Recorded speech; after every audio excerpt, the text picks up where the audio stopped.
All right. Hello, good evening, and happy Mother's Day. You're watching the BCSN SportsWrap. I'm Bryan Fulford. That's A.D. Drew.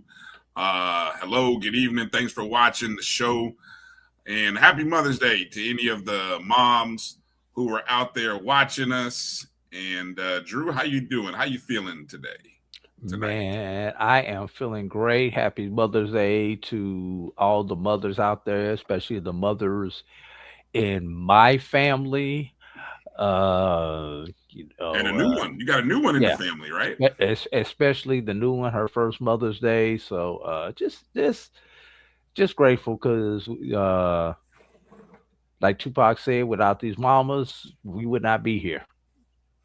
Yeah, indeed. And thoughts and prayers to all of those who are in that club with me who, if you don't have your mom still in your life, and every now and then it's not every now and then, but it's days like today where you really miss your mom, you miss being able to kind of call your mom up and just let her know you love her. But we celebrate their life, and we celebrate all that they poured into us to make us the men and women that we are. So thoughts and prayers to all of those good folks as well. We've got a fun show for you tonight. Lots to talk about here on the agenda. We've got some softball champions that have been crowned in the SWAC, the MEAC, and the CIAA. The SIC crowned a baseball champion. Finally, the weather finally broke well enough for y'all to get that in out there, Drew. I mean, no comment. And oh my God. Let's see what else we got.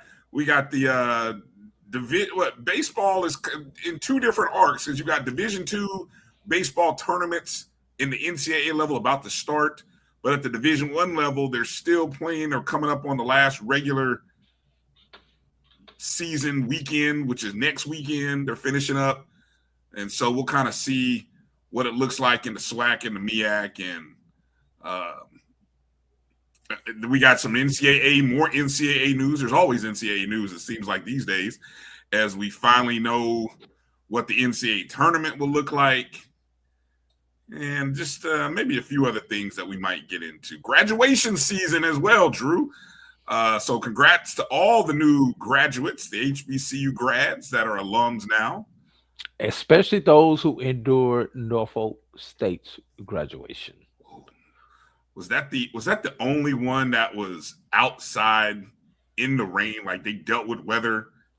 I think everybody else probably had an alternative plan so they could move inside should weather prevent the graduation from happening outside. But Norfolk, for whatever reason, did not make the move. Whether they did not believe the weather forecast, did not have an alternate site large enough, or whatever the case is, it was not a good look. And if I'm the graduation speaker, I'm 38 hot. The graduation speaker? Yeah. How about the students who were sitting there? I bet I waited 4, 5, 6 years for this. You sitting out? Okay, hold on. Let's real talk. Are you sitting out in the rain for that? Look, they're gonna mail you your diploma anyway, your degree. I might, because when you think about it, Bryan, you really you've done what you need to do. The graduation ceremony is for everyone else who It's for supported everyone you else, right? during your journey. Mom, dad, auntie, uncle, Pookie and Ray Ray down the block, all those people who supported you. That's what the graduation ceremony is for. You've already done what you need to do. You've applied, and you still got to wait 2, 3, 4 weeks for you to actually get your degree in the mail. So, that's when it's really complete for you as the graduate. So and I'll be honest with you. As a matter of fact, Brian, when I got my master's degree, I did not participate in the graduation ceremony. Just I can just see that as a grad. send me my degree. The first one I did it for everybody else. That one Yeah. that was 100% mine. So just send it to me. Is it good? Is it legit? Okay. Signed off by the president, provost, all the people. All right, I'm good. And honestly, I can see that at that level. I can see that at the grad level. You know what I'm saying? I can see it happening. But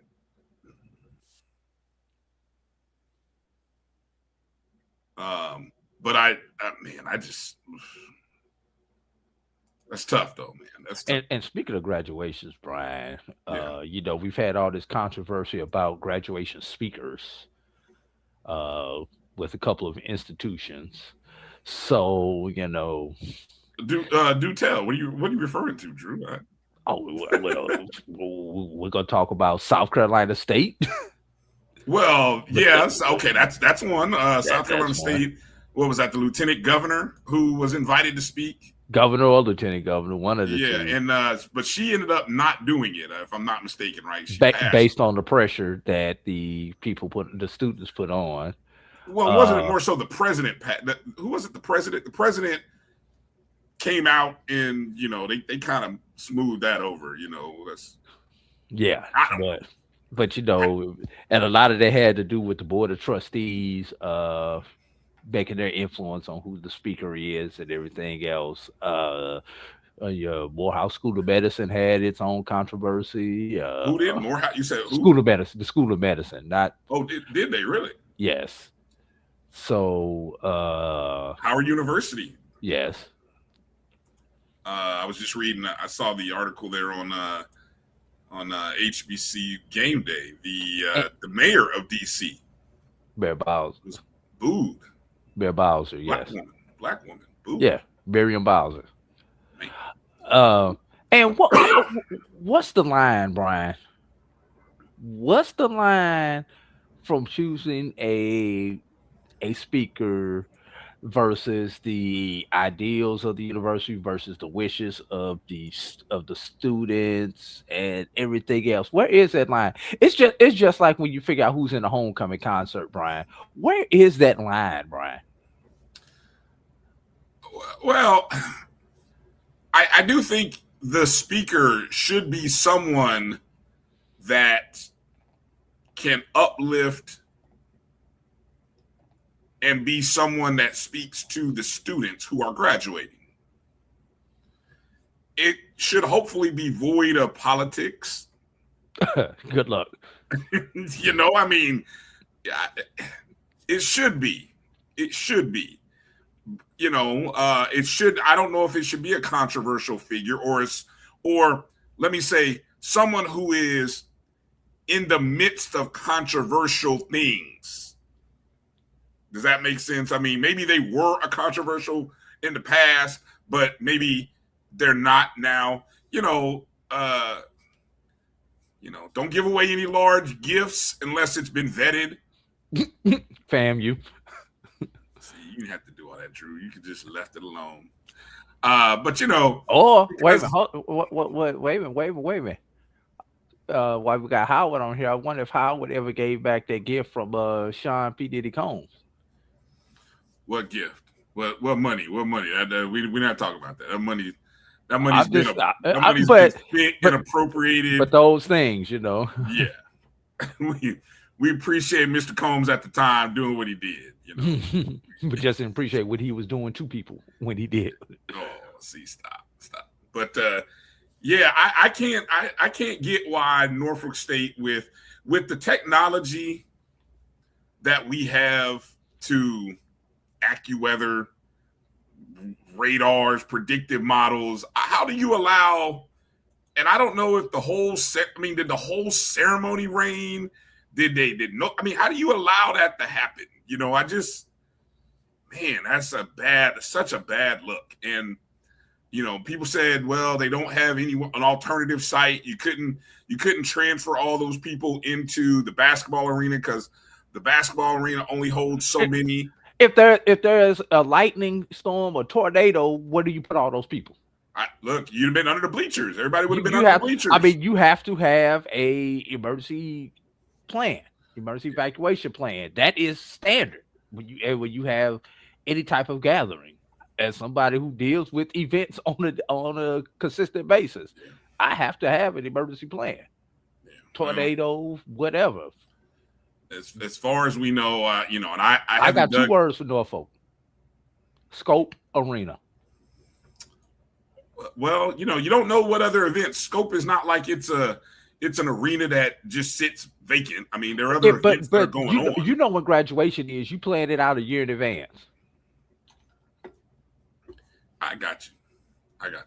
I mean, we graduated at the Leon County Civic Center. Yeah, okay. That was before you graduated on campus at the Lawson Center, FAMU. I mean, well, when you have a 10,000 seat facility, you can do that kind of stuff, Scope Arena. Yeah, okay. All right, Drew. I get you. I'm not arguing with you when you're right. So there it is. But congratulations to all the graduates. Congrats. It's a bad look, definitely indeed. And so we go from there. But let's get into talking about one more on graduation. Mm-hmm. Go read HBCU Game Day article on Magic Johnson and his address at Tuskegee also. Yeah, I guess, in terms of, you mentioned some of it. I saw Magic spoke at Tuskegee. Queen Latifah spoke at North Carolina A&T. So there's a couple articles there on Game Day, HBCU Game Day, that mentions both of those regarding graduation. And, of course, the story regarding the D.C. mayor who was booed during her commencement speech. So, yeah,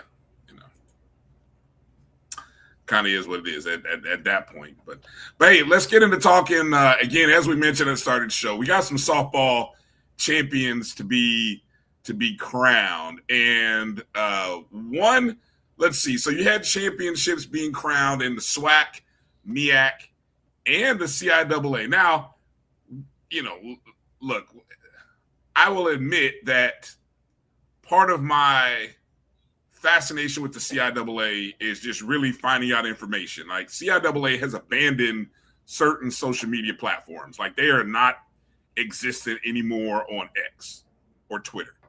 I guess they're still on Instagram. And so, they're the Division II. The SIC had theirs last week, right before the baseball tournament.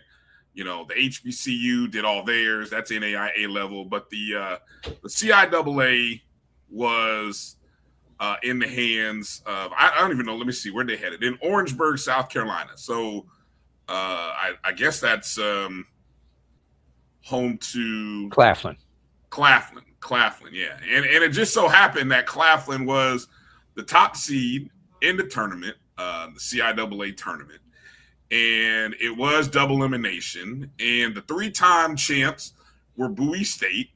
And as you can see, if you're in the chat room, Bowie State was knocked out by Winston-Salem State, who was trying to make another miracle run, because I think their overall record at the time was like 12 and 20 something. I don't know. But anyway, they advanced to the championship game and came within an out, a pitch away from possibly taking the title from Claflin. Now, I don't know, haven't looked at the entire bracket to know if they had won this game with Claflin had actually okay, that's even more impressive. The fact that they had 6 wins coming into the tournament and ended up winning. I think they won 6 games because I saw like their finish record was like 12 and something. So they knocked off Bowie State, who was the 3-time champs, got to the championship game. And I don't know if I think if they had beaten Claflin in this game, they would have probably forced the if game. Okay, so 9. So it wasn't as bad as so it wasn't as bad, but still 9 wins is under 10 wins. I mean, that's like, yeah. So they beat Bowie twice. Congratulations for that, and knocked Bowie out. And they probably would have had to play a second. They would have, because that would have been Claflin's first loss. Yeah, it would have been Claflin's loss. But fortunately for Claflin, they ended up getting a win. And I saw one video of it on Twitter, on social media, because again, CIAA is not on Twitter. I don't even know what their presence is like on IG, to be honest. But it ends up being a walk-off single in the 7th inning. Has to be in the 7th to be a walk-off, Brian, by definition. Yeah, that's why I paused for a second, because even the story on the website doesn't really give credit to how they won. But anyway, Claflin University captured the 2026 CIAA softball championship over Winston-Salem State, who finished the season 12-21 by a score of 7-6.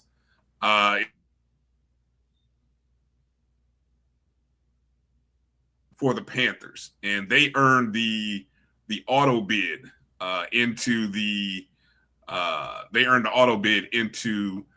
NCAA tournament. Just kind of looking quickly, Claflin finished 31-12 overall and had an outstanding season. Anaya Jackson, who's a second baseman for Claflin, was named the championship's most valuable player. She and 2 of her teammates, Caitlin Grissom, Ariana Meadows, also on the team. And Winston-Salem State had a pair of young ladies also on the all-tournament team, Riley Dimmers, Jyla Thomas. And they made the team as well. So we'll wait to see where Claflin ends up, but congratulations to Claflin. Okay, so yeah, the CIAA does have a network. Yes, they do. Yes, they do. Again, I just wish they had a stronger social media presence and we might know a little more. But anyway, then we also had the Mid-Eastern Athletic Conference, which I got to tell you, Drew, it was a little anti-dramatic. Well, when you're the Howard Bison and you win all your games by run rule, it is anticlimactic. Exactly. Yeah. The Bison of Howard take home, I believe, their 2nd consecutive. Let me see real quick. Ooh, small type on the story. They beat number 3 seed South Carolina State 11-2 in 5 innings. This definitely was, as you said, back-to-back titles for Howard. And they got the auto bid. I was trying to look here at the article and see. And, one of the things I was looking to see is who was the team that was running in hot going into the Norfolk. Dale State? Norfolk and Dale State. No, Dale State, yes. It was Dale State who was running hot, yeah. But Dale State ended up losing to South Carolina State. So we never got the championship matchup that we thought we might get between Howard and Dale State, But anyway, that's how it rolls. Let's see. The MEAC's most outstanding player was Howard outfielder Marin Jordan, I think is how you pronounce her name. So Now they do something different with their all tournament team in the MEAC. They go by positions. So, well, no, it just looks like they do. They got a bunch of pitchers and cat. Marion, yes, yeah, it's a bunch. Yeah, so it is what it is. But congratulations to Howard University. I didn't even see the bracket. You said I know they dealt with a few rain delays as well. But I think it's something about softball, baseball that draws rain to whatever city it's in, Brian, during this time of the year. You can go all regular season with no rain out, so being able to move games and everything. But come tournament time, at least for 2026, it's going to be rain. It's going to be interesting to see what the SWAC does with baseball, because the trend has been every tournament that we have had, there has been a day lost some rain. SWAC baseball tournament is in what city again? Birmingham. Brickwood Field. Okay. And you know that all too well, given your experience with softball and baseball in Macon, Georgia. Macon and Columbus, Georgia. Yeah. Yes. So just that time of year. So congratulations to them. And then there's the SWAC, Drew. And I'll tell you what an outstanding tournament. Look, how do you set? I don't even know how to properly set this up, because obviously we were tracking East v West. Okay. Yes. And there was an epic game in the semifinals on the winners bracket between FAMU and Southern. Now, of course, don't forget Southern was not the West Division champion. That honor went to Prairie View, who gets the All Charcoal Award. Once again, was that the third year in a row that they've done that, or second year in a row? At least I know it's at least two. I know it's at least two, and I think they may have done it 3 years in a row. I feel like they may have. They are the Kingsford Charcoal Team of the Year. Between them and Albany State Baseball are the Kingsford Charcoal Teams of the Year. I mean, the West Division champs just get knocked out in 2 games, taken out early. And so we were kind of, if you follow the Black Color Sports Network on Twitter, it's kind of tracking the West versus East Division. At one point, the West won the first 2 games in day 1, but then the West went on a streak where they won the last 2 games of day 1. Then they won the first 2 games of day 2, which knocked out 2 teams from the West. UAPB and Prairie View were the first 2 teams to go home. So at that point, it was 4-2 West. And then you started seeing the back and forth going on where... You mean 4-2 East? Yeah, I'm sorry, 4-2 East. Yeah, 4-2 East. And then the West finally got a win, I think, by virtue of either Texas Southern or Southern. And then we had the epic matchup, the Southern versus FAMU game. It was the last game of day 2. 2.5. Well, yeah. No, it was day 2. No, it was day 3. It was day 2. Was it day 2? It was day 2, yeah, because it was the semifinal round. Okay. But the fact that the game started at maybe a little bit delayed, but it started a little bit. It started at about 8:00 Eastern due to some weather, which always has seemed to have been an issue at Gulfport. And then by the time that game finished, it went into extra innings. Southern, FAMU, both pitchers, the Southern's pitcher of the year, Zabala, Samantha Smith for FAMU, that they both pitched the entire game. It was 3-3 after 7 innings, after 8, after 9, after 10, then in the 11th inning. And at this point, you're probably talking very close to midnight. It might have even gone into midnight Eastern time. It went past my bedtime because I fell asleep in the 10th inning. I fell asleep after Southern scored a run in the top of the 11th inning. See, I didn't even see that. I was so disgruntled. I just passed out and was like, oh, man, doggone it. 4-3 Southern. But then in the bottom of the 11th inning, FAMU got a triple from their leadoff hitter. Then the next hitter up brought her in. And then, or was it a two? It was a 2-run. I think it was a 2-run ball that was hit, something to that effect. But anyway, FAMU ended up scoring 2 in the bottom of the 11th inning to walk away 5-4. And literally, when I woke up at like 1:15 in the morning, that's when I realized that FAMU had won, because I was shocked. So FAMU moves to the winner's side bracket to play Texas Southern, another Western Division team. The winner of that game goes to the championship game. Texas Southern was a 3, I believe. Yes, they were the 3 seed in the West. They were 3 seed in the West. And the only reason that they finished as the 3 seed is because they lost tiebreakers to Southern and Prairie View. But they almost finished with 18 conference wins. So, and I think they had the best pitching staff ERA, if I remember Charles Edmonds saying. So FAMU advanced. They beat Texas Southern, went 3 straight wins to get to the championship game. Southern, on the other side, had to go through the losers bracket and knock people out. And that's what they did. They went about, let me see. Who did they knock out? They knocked out Alabama State. Bethune-Cookman first. Bethune-Cookman first. Then Alabama State. Then Alabama State. Then Texas Southern. And then Texas Southern. So they knocked out 3 teams to get a rematch with FAMU.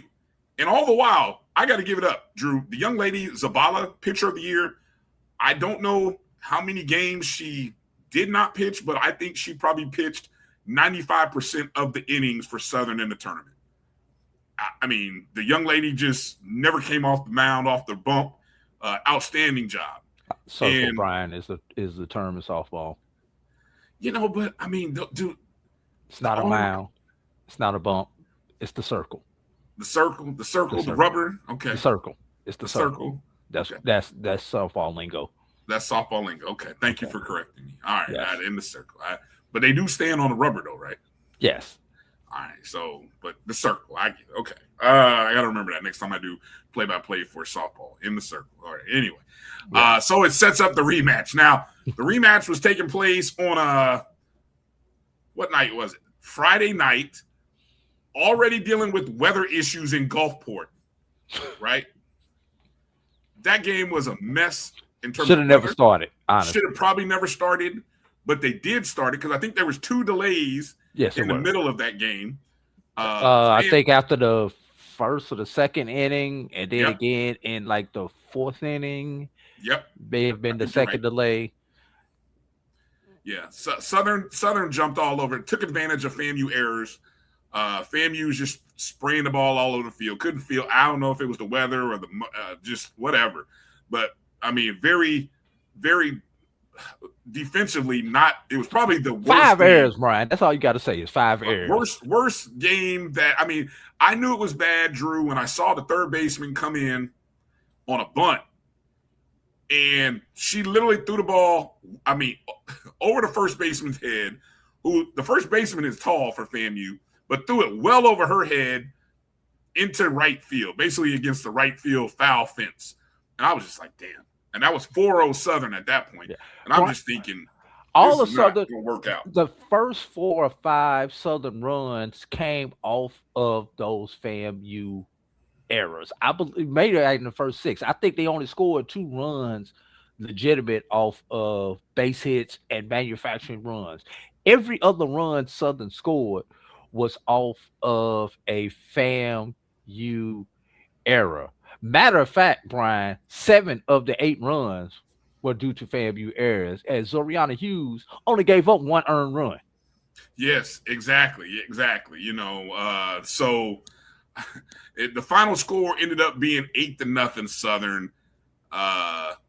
So Southern had one of those days that, for them, put a stamp on the season. At that point, Drew, East v. West records were 6-6, and all it took was one more game on Saturday to decide a championship.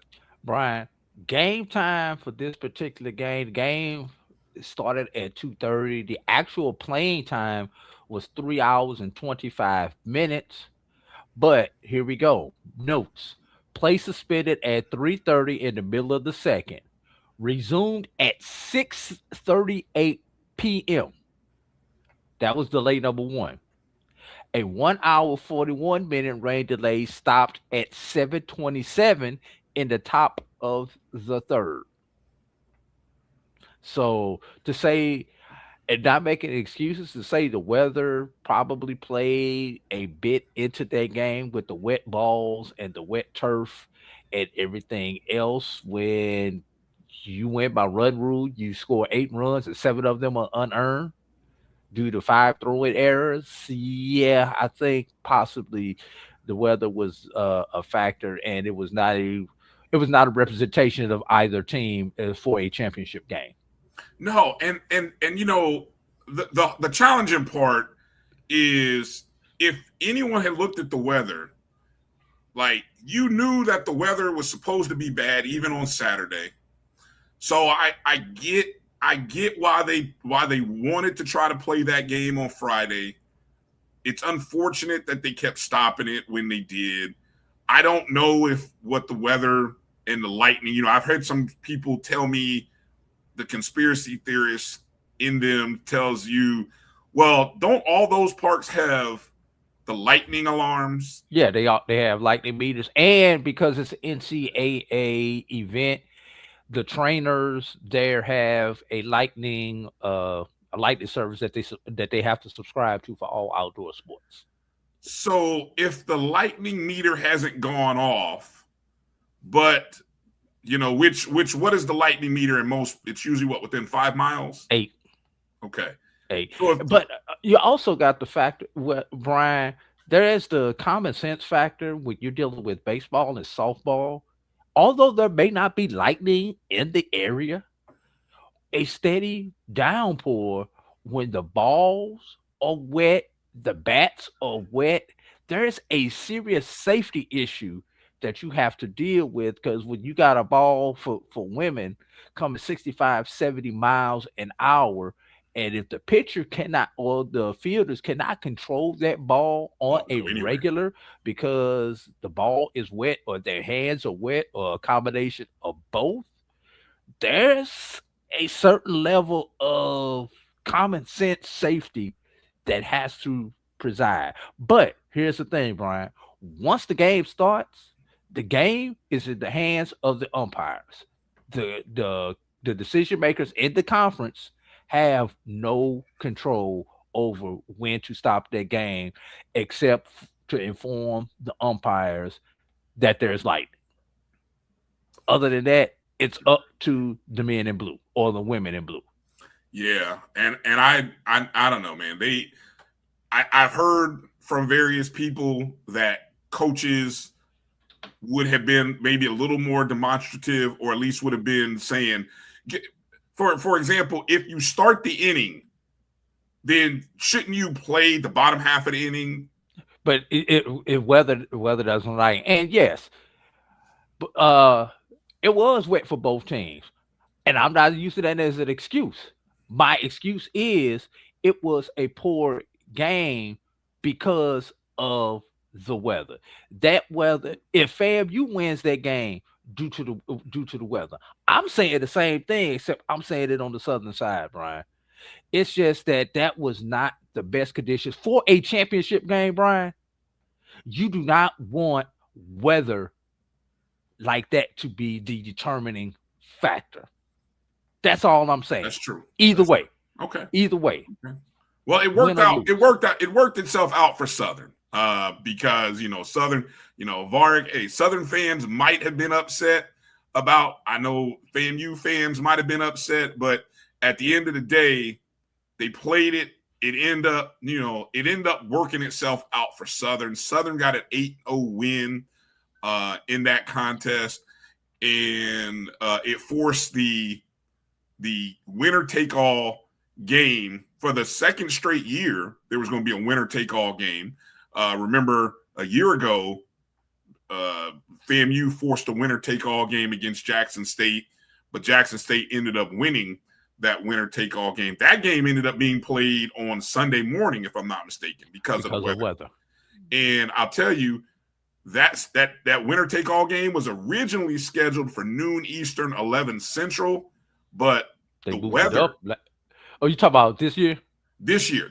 Oh yeah, it got moved back about 3-4 times. Yes, it got moved 3 to 4 times, and the game first pitch didn't actually go off until 7:05, 7:10 Eastern. Yes, right. Which, they literally had 3 to 4 different meetings, and I kept looking at the weather. In the morning, I kept looking at the weather, and Carlos Brown, who's in the chat, he's in Baton Rouge, and he's telling me what the weather is like in Baton Rouge. And if you know a little geography, Baton Rouge is to the west of Gulfport, so that means what? Whatever happens in Baton Rouge is most likely coming towards Gulfport. And I mean, he was dealing with some major stuff. And Carlos, I hope everything is okay and well with in your crib, in your neighborhood. He didn't do the show Saturday because he didn't have power. Well, yeah, exactly. That's why you didn't see the Carlos Brown show on Saturday. It wasn't just because Southern was supposed to be playing, but he was dealing with other stuff, right? So that's why that didn't happen. But anyway, so I was really wondering whether the game was going to happen, Drew. I was sitting there, me in the chat group. I was being doomsday scenario here, and I'm like, if this game doesn't happen, look at the weather. It's not going to happen on Sunday either. They got to move this game. I mean, look, I'm just being an over irrational fan at that. Bryan, that game was going to get played even if it was 11 o'clock at night. CSIAC for how to handle games that end after midnight. Well, thankfully it didn't go midnight, but we did get a good game though. Once again, you had Samantha Smith on the mound for FAMU. You had Zabala and her, I forgot her first name. So Carlos Barrick, you guys let me know her first name, Zabala's first name, because she was an outstanding pitcher. Aaliyah Zabala, yes. Outstanding pitcher, SWAC pitcher of the year. And again, FAMU got on the board first in the bottom of the first. Southern answered with a run in the top of the second, and so it's 1-1, and it was 1-1 back and forth. Pitchers duel, great defense on both sides. No team was giving up, and then we go to the seventh inning. Bottom of the seventh. FAMU's got an opportunity. The Rattlers were able to, I think they bunted a runner on. You got the stats. How to take us up to the final play? I think FAMU bunted a runner. Okay, going down there. There was a fly out to open up the inning. Bottom of the seventh. Kiera Beltray had a bunt single. Oh, what an outstanding bunt single. Yes. Laid it perfectly down to get on first. Right. Samantha Smith was hit by a pitch, and I believe, Bryan, that was the first HBP in the game, which shows you how clean these pitchers were pitching in this game. And I wonder if we talk about weather because it had started to rain. I wonder if the ball just got away from Zabala. I don't know if she really hit a batter. In none of the games that I saw, she had hit anybody. So that might have been her first HBP of the whole tournament. And again, she pitched 6 or 7 games, right? So that might have been the first time she hit somebody. So that put Smith on second base. Yeah. And how many outs at this point? 1 out? One out. You've got runners on first and second. And here's the thing, Bryan. The pitch that she hit Smith was a 3-2 pitch. It was on a full count. Yes. So big difference there. Yes. So at that point now, got first and second, with 1 out. And Coach Beal, now if you've been paying attention to this game, Coach Brittany Beal of Florida A&M going up against Coach Brittany Williams of Southern. Southern's Brittany Williams, she was the coach of the year. So Southern had the coach of the year and the pitcher of the year. FAMU had the player of the year in Amari Brown. So, we really had the best 2 teams in the SWAC, with all respect to other teams that may have won a division in the West. But anyway, I think Southern and FAMU were the 2 best teams in the SWAC. tournament, right? Yeah. And Beal had made some substitutions and some changes in this game going into, if you had been paying attention, and you FAMU folks know what I mean. And one of those particular changes was the young lady who had started at second base all tournament was Braxton Battle. Braxton was substituted for Anaya Canty. Canty, right, at second base. Okay. And so she goes to a pinch hitter for Canty, right? And it's none other than Braxton Battle. Braxton Battle, young lady, a sophomore from out of I think the Atlanta metro area.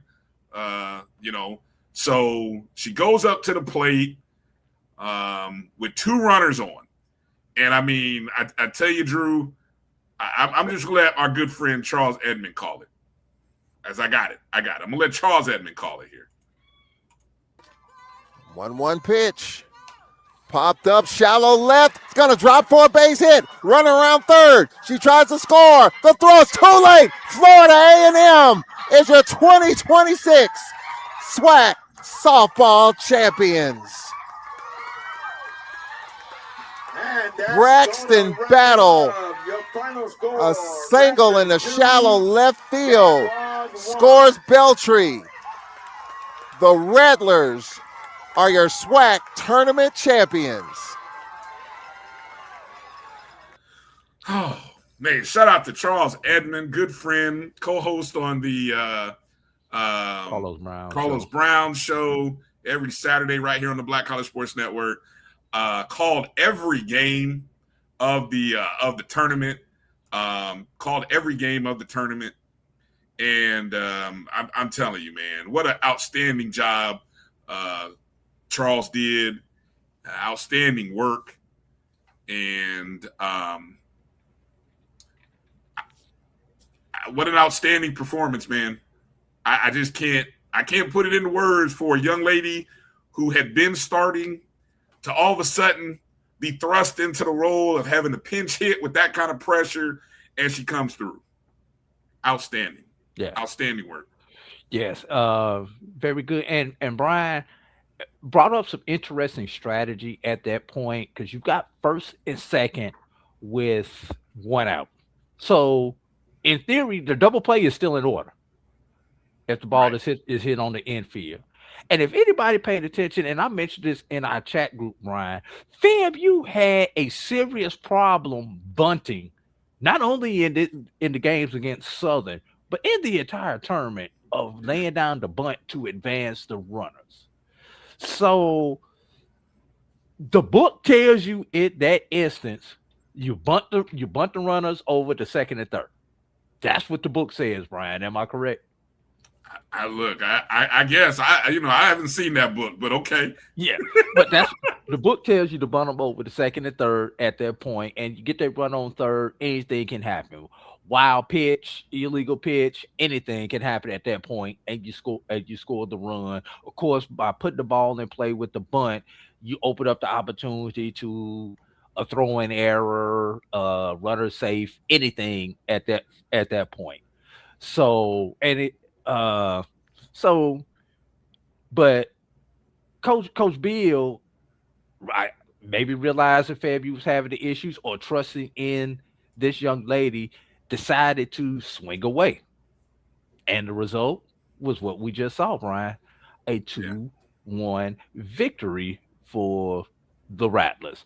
And hopefully before we get off the air today, Bryan, because the selection show comes on at 7:00 Eastern time tonight, so we'll know where FAMU and Howard will be going in the NCAA tournament.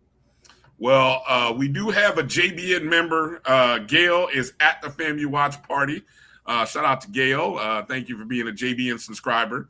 So, she's watching the show. I love the fact that Gail is there. Gail, feel free to give us any updates via the chat, as she is at the FAMU watch party right now. And I don't know if Howard's having a watch party, but if we got anybody watching the show that's at the Howard watch party, give us some updates there, and we'll kind of see where these teams go. I've seen some projections, Drew, that given the fact that Florida State, South Florida, and Stetson, which is a school that's in DeLand, Florida, all won automatic qualifiers, it's possible that all of those teams may appear in the Tallahassee regional. So, FAMU may not have to travel far in the NCAA tournament. I don't know if we get away from being a 4 seed because, usually that's how they do those things. Brian. Okay. Just move on. I said I didn't know if we get away from it. You're wasting airtime. All right, so that means, if those are the 4 teams, again, FAMU, Florida State would probably be your first game, and then you'd have USF and Stetson. Now, let me say this, Drew, and I don't know why the sport of volleyball doesn't utilize the softball method, which is because they do everything the same thing softball does, which is they have the sub-regionals, they have the sites, the 16 sites with 4 teams in a quad. But in softball, as it is in baseball, it's what, Drew? Double elimination. I don't understand for the life of me why volleyball is not that same way. Because the conference tournaments are single elimination, whereas baseball and softball, your conference tournaments are double eliminations. I don't know about that, Drew. This year, for example, the Big 12, the SEC, those were single elimination tournaments this year. In fact, in the Big 12, the number 1 team, Texas Tech, they went to the championship game on Saturday, and I'm sitting there at the bar watching it. They played Arizona State. Texas Tech, who has the young lady Kennedy, who is the $1 million NIL softball pitcher. Texas Tech had not given up a run in any of the previous 3 games prior to the championship. Arizona State put 4 runs on them in the first 2 to 3 innings. And that was the final score, 4-0. Arizona State won the Big 12, and it was a single elimination tournament, Drew. But you know why they can do that, Brian? Their team's going no matter what. Okay. Well, I noticed that was a trend in quite a few conferences. Big conferences. You're not gonna get away with that in the G5 conference or, I don't know, Drew. I think a some mid-major. Show me a mid-major conference that's doing a single. I think do you consider Conference USA or American Conference thing? The mid-majors at best. Okay, I think 1 or 2 of them. I'll do my research later. Be an offline conversation. But anyway. Okay. But so I don't know, Drew. I just feel like, and I say that because I've seen. Let me tell you that. Tell me a single bid conference who's doing a single elimination. All right. Okay. I'll go back and do the research and look. But I feel like I've seen it before. Well, and then there's always the great X factor, good old TV. TV controls everything these days, doesn't it? And so, but I wish volleyball, because, and I say that because I watch our teams go out and play. I'm being prisoner at the moment because FAMU's been the team. They go halfway across the country. They go halfway across the country. 3 days and they back home. There's 3 days to play 1 game because you're going in and you're automatically playing the top seeded team anyway, the team that's hosting the tournament. And the last couple of years has been like Nebraska or maybe Florida, and then it's one and done. But I mean, in this softball world, even in the baseball world, we see a 3 seed, maybe even a 4 seed that might have a really good pitcher, or they just have a good day hitting, and they might shock a team. They might win a game or 2, and I think that's what we're waiting on. We're waiting to see one of our teams, whether it be this year, Howard or FAMU, we want to see them win a game. So, Brian, I don't think Southern under Roger Cador is walking through the door right now. As good as Bethune-Cookman is, they may get a game in the elimination bracket, but it would be tough for Bethune to go to a Florida or whoever they wind up with if should they win the SWAC. And Bethune-Cookman is probably the best position team this year that we have seen in a while to be able to pull that off. But it's still an uphill climb. It is an uphill climb. Bethune, again, has shown the capability of winning against the teams that, should they win the SWAC, they most likely will end up in a Florida or southeastern area region. But here's the difference, though, Brian, and this is no disrespect to Coach Hernandez over at Bethune. You're going to get a weekend starter in the tournament, whereas on those midweeks, they're probably not getting weekend starters. Even if it's the number 3, you're going to get a weekend starter.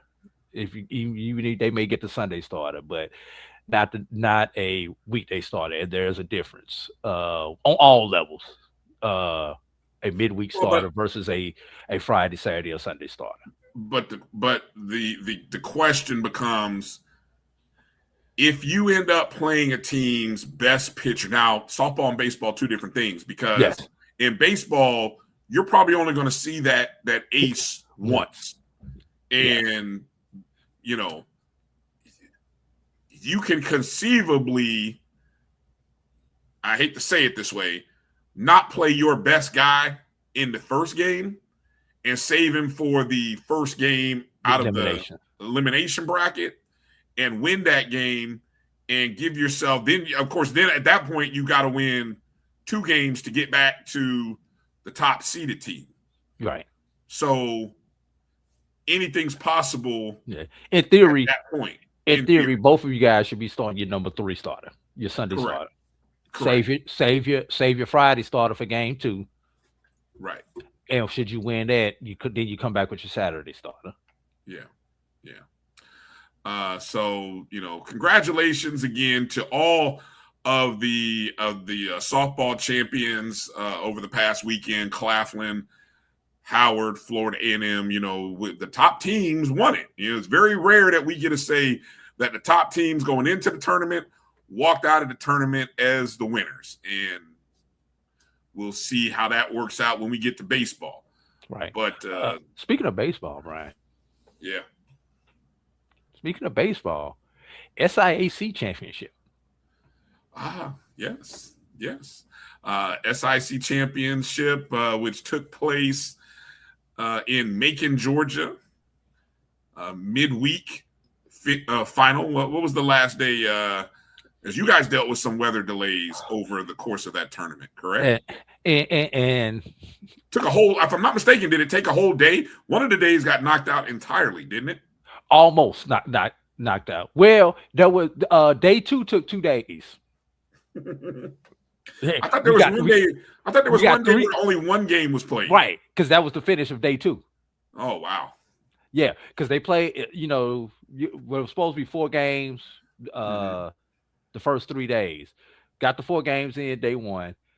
Day 2 got 3 of the games in, and the SIA. And this is almost the anti-SWAC, Brian. The SIAC made the decision because they were not sure that that 4th game on day 2 was going to get in without rain stopping the game. And it's probably even more important in baseball than in softball that you do not start and stop games because of pitching in baseball. So the SIAC decided not to start the 4th game of the day on game 2.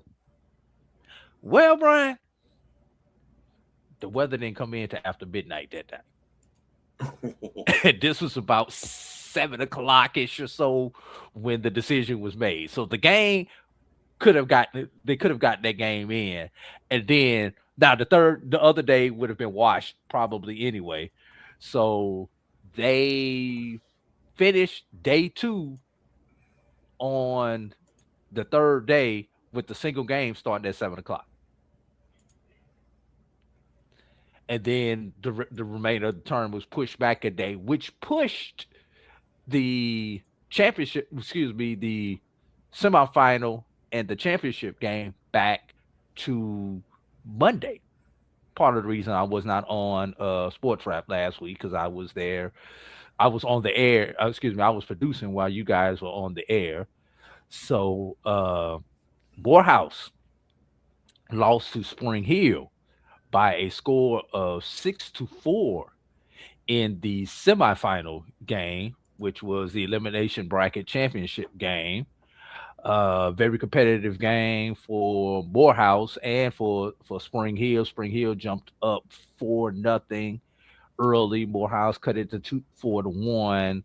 Then Spring Hill went up 6-4, and then Morehouse cut it to 6-3, and then Morehouse got one in the top of the ninth, and with runners on second and third with one out in the top of the ninth, Morehouse with opportunity to extend the game ending double play by Spring Hill to end the ball game. So Spring Hill was able to hold on to that one. So then you have the championship game, that being between Edward Waters and Spring Hill. And I'm trying to pull up the box score right now. Last chance for anybody to knock off Spring Hill, right? Because this was, if I'm not mistaken, this was their last tournament. No, they actually have one more. Oh, do they really? Yes, they will be in the conference for one final season. Oh, see, I thought they were leaving. I thought this was it. 26 will be their last season in the conference. Oh, okay. Yes. Going back through the play-by-play, the final of that game, ironically, Bryan, was 6-4 also in that particular game. Let's see.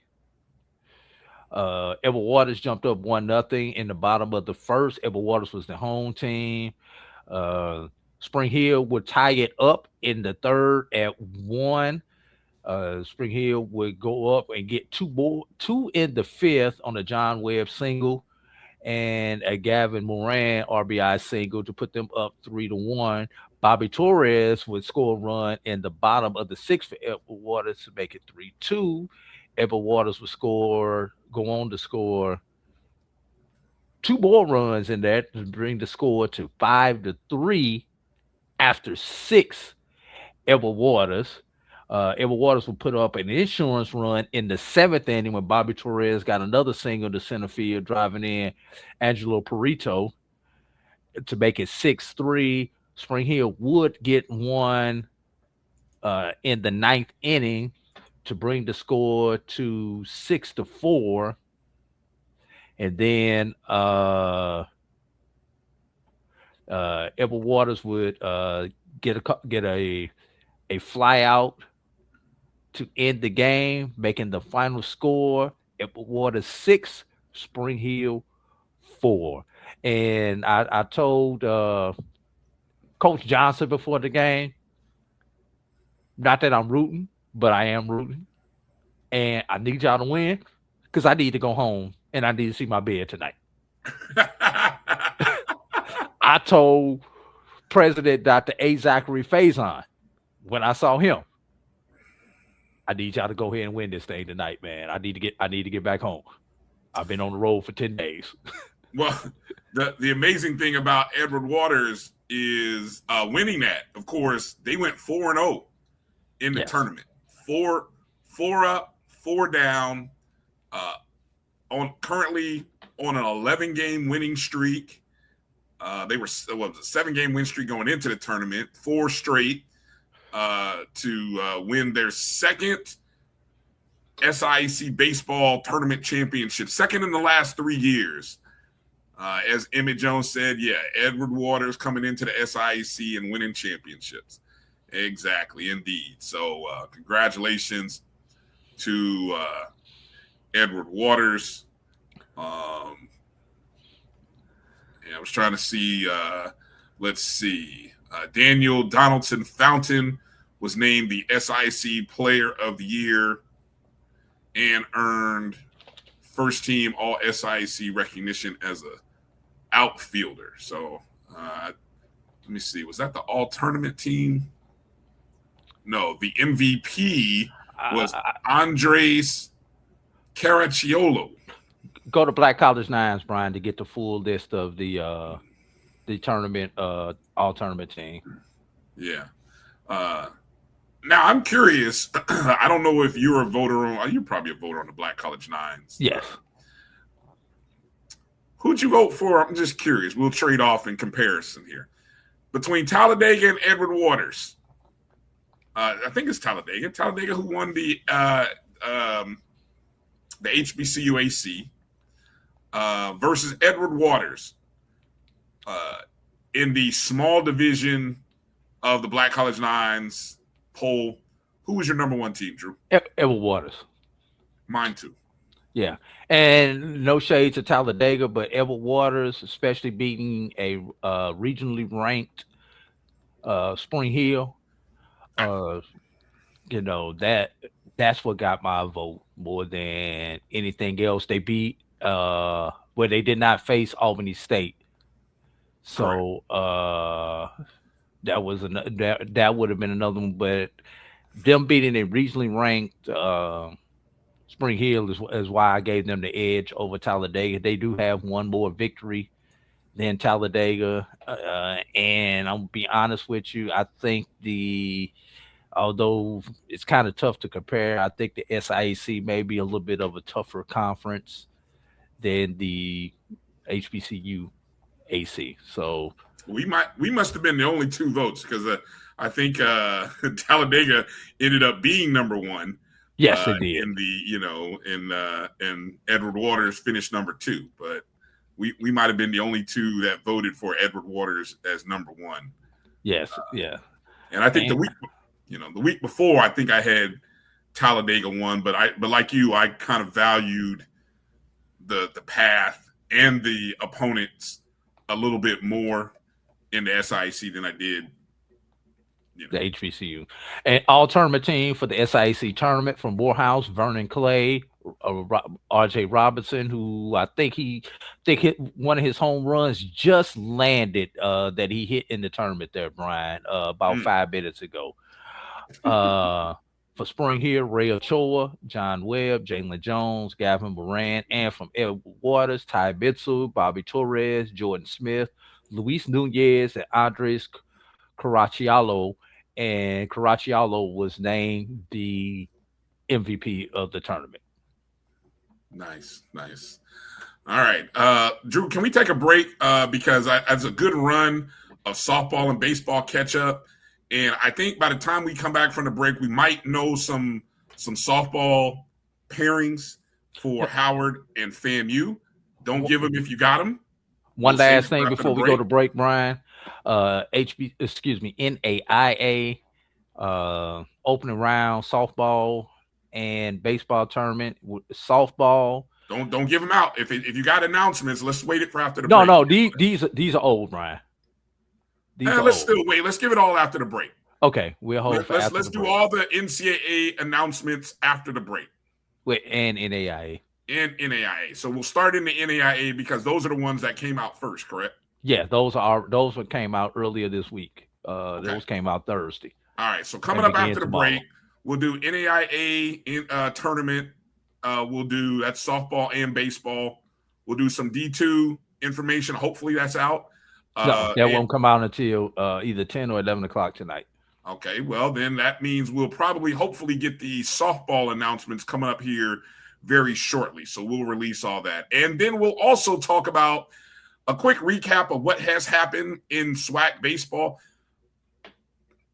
I got my concerns about why I didn't see any SWAC baseball games on SWAC TV this weekend, except for one series. We'll talk about that coming up on the other side. And also the NCAA tournament, the men's basketball and women's basketball tournament are expanding to 76. And A.D. Drew practically called it. I mean, he actually advocated for a little more. I think you said 80 originally, but I think you were probably thinking 76. But yeah, you called for 80. You called for 80, and they stopped at 76. They probably could have gone to 80. Hell, these folks. But we'll talk about how many more spaces and opportunities, what that means, what it doesn't mean. And we'll give you some information on the other side as well in case you didn't hear the news. Hang tight with us. You're watching the BCSN SportsWrap right here on the Black College Sports Network. We'll be back in a moment. For over 30 years, HBCU Image has been more than just an apparel store. We've been a movement, a statement, a legacy. We celebrate the pride, the purpose, and the culture that make historically Black colleges and universities legendary. Whether you're a student or a lifelong supporter, our gear lets you wear your HBCU story with confidence and style. Because when you wear HBCU Image, you're not just wearing clothes. You're wearing culture. You're wearing pride. You're wearing purpose. HBCU Image, a Kenny T's company. From cancer care to accidental injuries to cardiac care, we all know that there are times that you can't control what happens in your life. But with Globe Life Family Heritage, you can be prepared to weather the storm when it comes. Call Dr. Beverly Eagle Rogers at 877-300-8269 or visit the website at globelifefamilyheritage.com.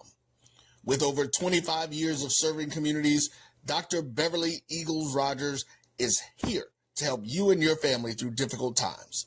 Dr. Beverly takes pride in Globe Life being one of the few companies that returns 100% of premiums to clients that stay healthy.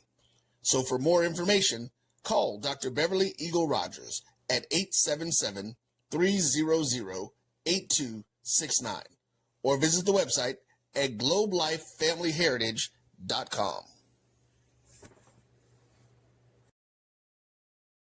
Are you hungry for authentic Caribbean food like jerk chicken, oxtail, red snapper, shrimp, tofu, and rasta pasta? Well, find your way over to Mango's Caribbean Restaurant, 180 Auburn Avenue, right next to Royal Peacock in downtown Atlanta. Them belly full, but we hungry. Mango's Caribbean Restaurant, open daily from 11 a.m. to 10 p.m. And on Friday and Saturday, we're open till 4 a.m. Come to Mango's and put some spice in your life. So we've got a good thing going. Mango's Caribbean Restaurant, 180 Auburn Avenue, right next to Royal Peacock in downtown Atlanta. For more info or directions, call 404-698-3992 or log on to mangoscaribbeanrestaurant.com. For instant coupons, text MANGOS to 313131. Tell your mama hungry, papa hungry, brother hungry. Mango's Caribbean Restaurant, authentic Caribbean cuisines. Open up the door, tell your mama hungry. You're looking for the latest information on Southern University sports, the Southwestern Athletic Conference, and HBCU athletics. There's only one place to go. Tune in to the Carlos Brown Show, exclusively on the Black College Sports Network.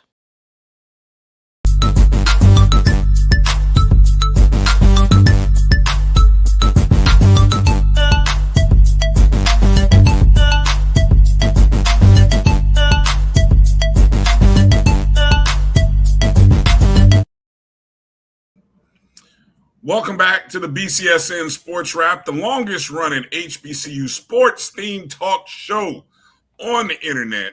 We were doing it before we even knew what podcasting and internet was and YouTube and all that other stuff. Put some respect on our names. Anyway, that's just, but thank you to everybody who watches and is locked in, however and wherever you're watching the show. BCSN Pod Zone is where you can find all of the shows that are part of the Black College Sports Network on your favorite podcasting platforms. Just search BCSN Pod Zone, BCSN Pod Zone, Amazon Music, iHeartRadio, Spotify, so on and so forth. All right. Drew, Okay. Let's run it down. All right, hold up. Well, we've got the Florida A&M announcement. I'm waiting on Howard before it. Don't, if you guys, I see somebody has it in the chat already, but I'll pull it up in just a moment. Just trying to see where Howard, so we can talk about them both at the same time. But let's get to NAIA softball while we're doing that, Brian. Dillard is our only HBCU representative in softball. They will be playing in the Lakeland, Florida region. They are the number 4 seed, They will take on Southeastern out of Florida. That is 11 o'clock a.m. tomorrow Eastern time. And the other two teams in there are Evangel from Missouri and Faulkner from Alabama. Dillard, the HBCU AC champions. And moving over to baseball, trying to split my attention to make sure I don't miss it when it comes through, Brian. Let's see. Baseball, we got two teams in from our HBCUs. We had Talladega, and we also had Houston Tillotson. Houston Tillotson was in the Shreveport, Louisiana region. That's a 5-team region with LSU Shreveport, Mid-American Christian out of Oklahoma, Loyola out of Louisiana, Oklahoma Wesleyan, and Houston Tillotson. And Houston Tillotson is the number 5. They will take on Oklahoma Wesleyan. That is at 11 a.m. Central time, followed by number 2 Mid-American Christian versus Loyola of Louisiana at 2:30 Central time. And should Houston Tillotson win, they will take on the number 1 LSU Shreveport at 6 p.m. Central time. And trying to remember where I saw Lawrence, and in Lawrenceville, Georgia, is where Talladega is at. They are also the number 5 seed. They are facing national power Georgia Gwinnett, who is the number 1 team in that region. Let's see. Talladega will take on number 4 Northwestern Ohio. That is at 11 o'clock Eastern time on tomorrow. Number 2 Louisiana Christian takes on number 3 Marion of Indiana at 3 o'clock Eastern. And at 7 o'clock, Georgia Gwinnett will face the winner of the Northwestern Ohio and Talladega matchup, Brian. While we're at it, while we're still waiting on this Howard one to come up, baseball regionals come out this evening, and that will be at 10 o'clock Eastern time on NCAA.com. And the softball pairings for Division II come out tomorrow. I think I must have missed Howard. Did anybody happen to catch Howard on the brackets? I missed Howard on the brackets there, everybody. I haven't seen it. I don't think it's come up just yet, Drew. Oh, they're not facing the top 8 seeds nationally. Okay, that's what that is. So on the softball side, the softball selection show for Division II is tomorrow, and that will occur tomorrow night at, I just saw the time, tomorrow morning at 10 a.m. on NCAA.com. That will be the Division II softball show. So now, Brian, you almost had it right on your selection. Well, I didn't have it. I pulled out. I got a graphic there as well. Yep. Yeah. Just happened to take a screenshot. Okay. Of it. So there you go. The softball championship. So Florida A&M will take on the University of Florida. That's Friday morning, 11 a.m.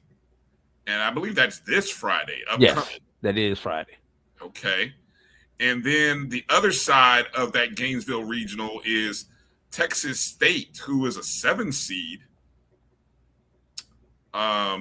Texas State is out of the – is that the SBC? Is that the Sun Belt? I have to take a look at where Texas. I think Texas State is either the Conference USA or the Sun Belt, one of those two. And then they take on Georgia Tech out of the ACC. So, Georgia Tech is an unranked team.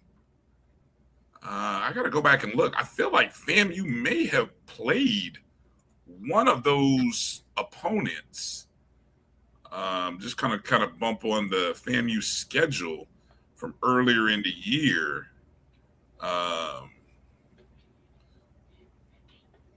No, there were a few teams that FAMU did face, but no, it was. So I haven't seen the Florida State region yet come up on the bracket, but yeah, that's what it looks like for FAMU. Yep. And so there's the Gainesville regional. So now we just wait to kind of see where they end up sending Howard University coming up.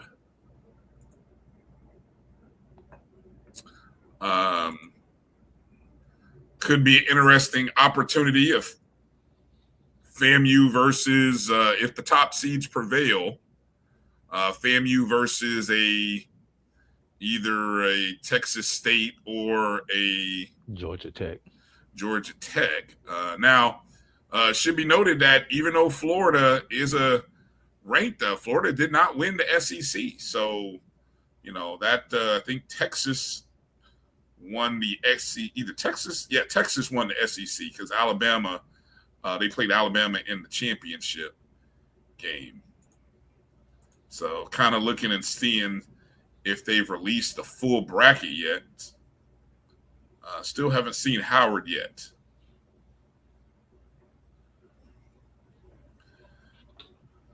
So Florida was a 2 seed.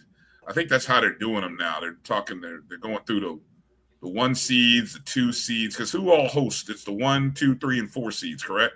Well, in the first round, it's the top 16 seeds. So yeah, it should be the 1, 2, 3, 4 seeds. No, the top 16 hosts. It's 4 16 team. Right, but I'm looking at how they ran them out on the website. They have the 1 seeds, Alabama, and they hosted a regional. Texas, they hosted a regional. Oklahoma hosting a regional. Nebraska hosting a regional. Then the 2 seeds, Arkansas hosting a regional. Florida hosted a regional. Tennessee hosting a regional. And UCLA hosting a regional. See what I'm saying? So so now they're going to do the 3s and the 4s. The 3s and the 4s. So Howard will very much be in a either 3 or 4 seed hosted bracket. And I think that is a result of the higher RPI. Remember we had this show a couple of weeks ago. I think we were on Doc's show talking about the softball RPIs and making note of how Howard and even Southern were higher RPI rated than Florida A&M. Yeah, they're in the Tallahassee regional right now. You got Stetson in that regional, like you said. Okay. It's just FAMU will not be traveling across town. Yeah, makes you wonder what went into that. How did they play each other this year? They did. They did play each other during the season. Maybe that was it. We did not play Florida. Yeah. This year, so maybe that was it. Stetson, Jacksonville State, not Jackson State, Jacksonville. But that's in Alabama. That's the Alabama Jacksonville State. Yes, and UCF. So basically, you had it right, except for Jacksonville State. Yeah. Well, who was the lowest seeded team out of that 4? Jacksonville State. You would assume Stetson since they're playing the host. Yeah. And UCF, they didn't want. See, that's one of them things where UCF they could have sent to Gainesville, which is 2 hours away, versus sending them up to Florida State, which is 4 hours away. FAMU, they could have sent across the railroad track, 10 minutes down the road, but instead they make FAMU travel 2 hours. I don't get it. But anyway. So there we go. We wait to see how that goes.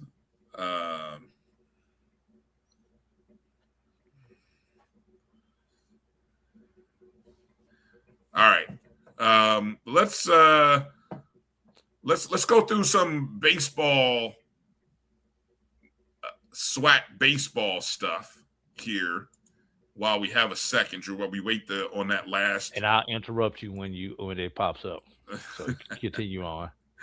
I was a little miffed that I didn't see but one prominent baseball series from the SWAC on SWAC TV this weekend. And that was Bethune-Cookman at Alabama State. And I'm a little shocked at that, Drew, given some of these series that we had. Now, I know weather, it looks like, played havoc on the Prairie View Alcorn State series. The Who Cares series. Jackson State was at Mississippi Valley State, a series in which they swept. Grambling was at UAPB. Now, that series, I think, was on YouTube, not on SWAC TV, if I'm not mistaken. Florida A&M was at Alabama A&M. I don't know if we've seen any Alabama A&M games baseball-wise on SWAC TV.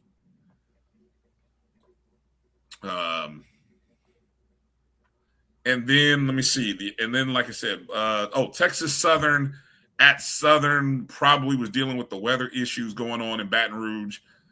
So maybe it was just one of those games where weather played havoc with a lot of those games, and it just was one of those odd weekends. So maybe I'll back off of my hot take about why no baseball games on SWAC TV.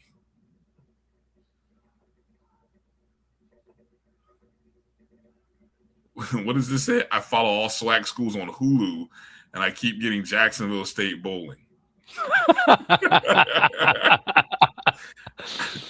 I don't understand how you're following these teams on Hulu, Edwin. Explain that to me.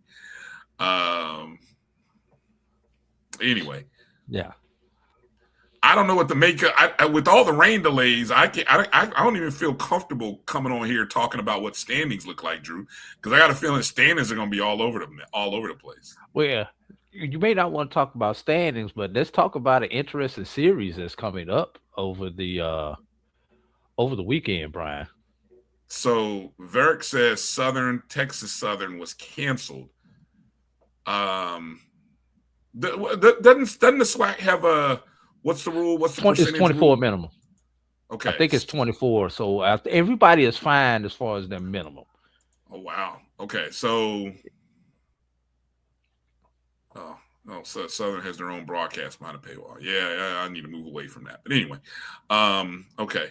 What was it?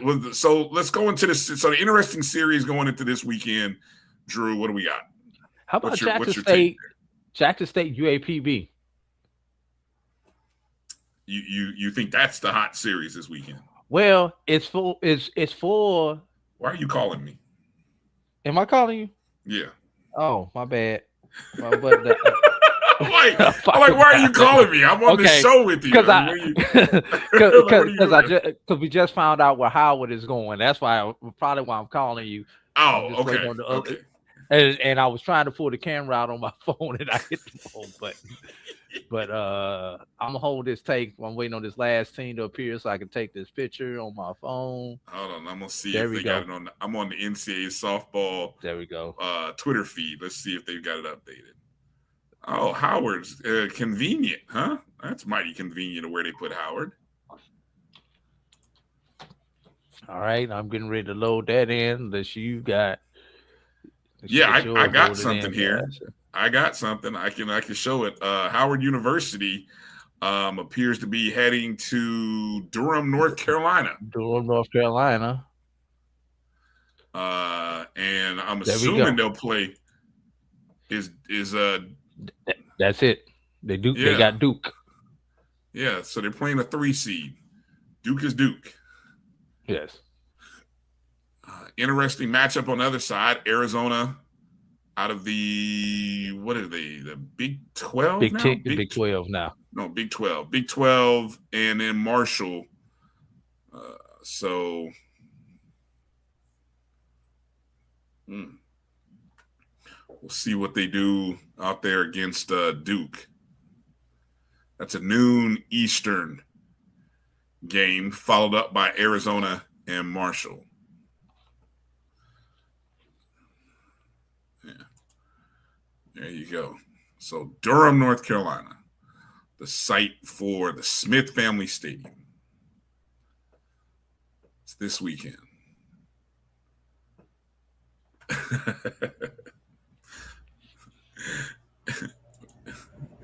If they only knew, Drew.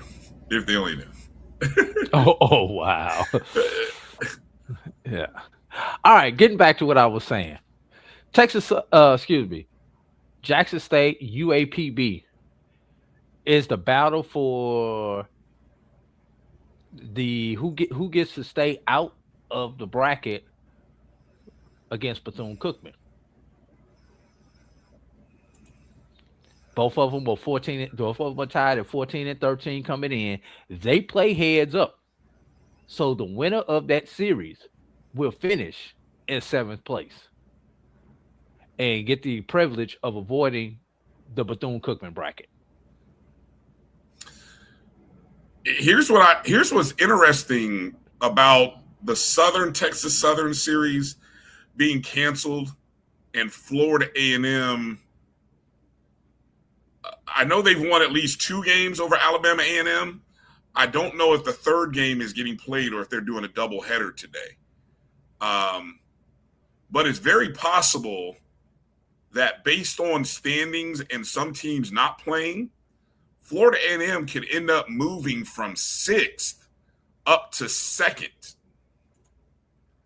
If I'm looking at the standings properly, and again, I'm scratching my head again on the standings on the SWAC website. I probably need to go look at d1baseball.com to probably get a more accurate tracking.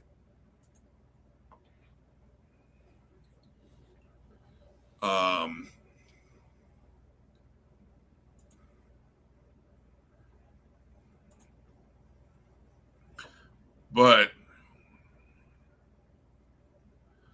yeah, so the top 8 teams are set. So there's no way that Valley can jump in. No. So Arkansas, Pine Bluff, or Jackson State, one of those teams will probably end up, as you just mentioned, as a 7 and 8. So that's an interesting series. Good call on that, Drew. I see where you went with that. Right. And what the site does not have, Brian, looks like FAMU defeated Alabama State, A&M, Alabama A&M 10-3, 10-3, and that game has not been posted yet. Right. Standing. But that's only 2 of the games. FAMU won. Possibly the third game. The third game probably did not get played. If they didn't make it a doubleheader today. Right. Which I wouldn't. Well, whose call is that? Florida A&M? That's between the 2 teams. If both teams over the minimum, I got you. At this point, why would I waste my pitching and do that? Alabama A&M doesn't have any extra motivation to. They're not in the 8, are they? Yeah, they're out of it. They're out of it. So if that's the case, that gives FAMU another win. That puts FAMU at 18 and 8. Which puts them in a statistical tie with Southern. I don't know win percentage wise because it goes by win percentage.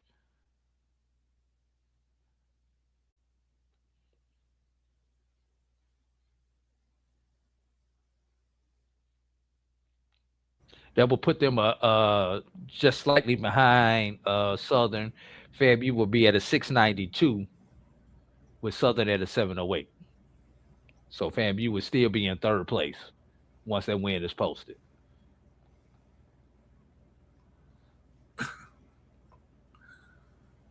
Okay. The other interesting, Grambling State, Alabama State sitting right in the middle, 4th and 5th. Dr. Gaville, hold up. Dr. Gaville, who swept 3? Which team are we talking about? Yeah. Just clarify for us, please.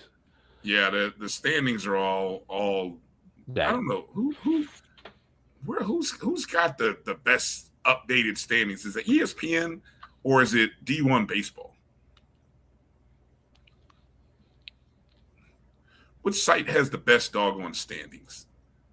Who knows? I swear. Trying to track this stuff is maddening, man. And it's tough during this time of the year keeping up with these sites. Oh yeah, I empathize. I empathize. But we're creatures of habit in terms of where we're going to get our information, and so. Okay, going to Alabama A&M site, FAMU did sweep all three. Oh wow! Okay. Yeah. So FAMU 2 record is 19-18. 19-8. 19-8. Okay, that's what FAMU needed. And now Southern, and see that. So that puts FAMU at a 704. So is it by? So hold on. Are they going by win percentage or? If they go by win percentage if they don't play the same amount of games. Which seems like is not going to happen.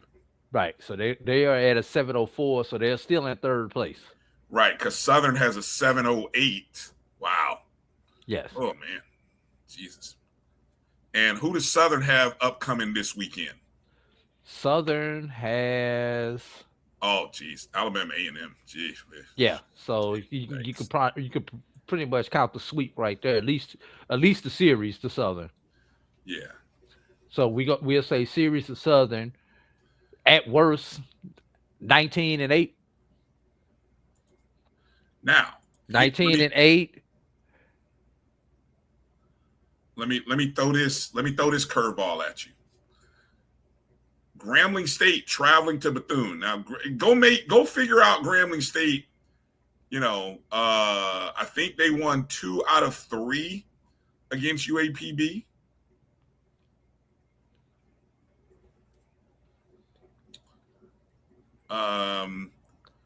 They split the doubleheader on Saturday. I don't see another game on the schedule unless you're looking on another site. But FAMU is 2 games behind Bethune. So Bethune needs to win. Their magic number is 1. Yes. That's going to be a fun series, an interesting series. All right. Let's flip back to Southern FAMU for a second, Brian. Southern drops 1 and FAMU sweeps. FAMU gets the FAMU winds up in second. They're playing Alabama A&M, Drew. If they don't sweep Alabama A&M, something's wrong. I'm looking at Southern, who's been the hot team. Honestly, this series against Texas Southern got canceled, but if I'm not mistaken, Southern was on a 4 series run. Yes. So, but Brian, even a broke clock is right twice a day. Anything can happen in baseball. Ouch, Drew. Damn. But right now, those 2 are in the same bracket anyway, as of right now. Correct. But what could change that, though, is what happens to Grambling, though. I mean, that's what I'm saying. That's how important that Grambling-Bethune-Cookman series is, where Grambling is fighting to see can they move out of the 4 spot, as well as Texas Southern. I mean, Texas Southern is fighting both of those teams. Somebody's trying to fight to get to be a 3 seed. So I think we got some real interesting matchups. But FAMU could drop all the way down to 6. Drop to 6 again if they mess around. If Texas Southern were to sweep FAMU, yes, that would be correct. Texas Southern would jump FAMU in the standings. Yeah. So it's a lot of baseball to be played this weekend. So quickly, going over the weekend matchups, Brian.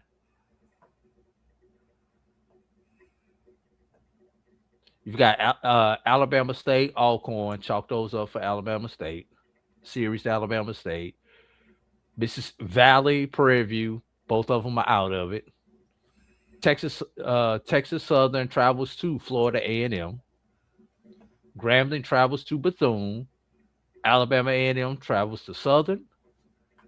And Arkansas Pine Bluff travels to Jackson State. Once again, I think the race at the bottom is also as intriguing, Brian.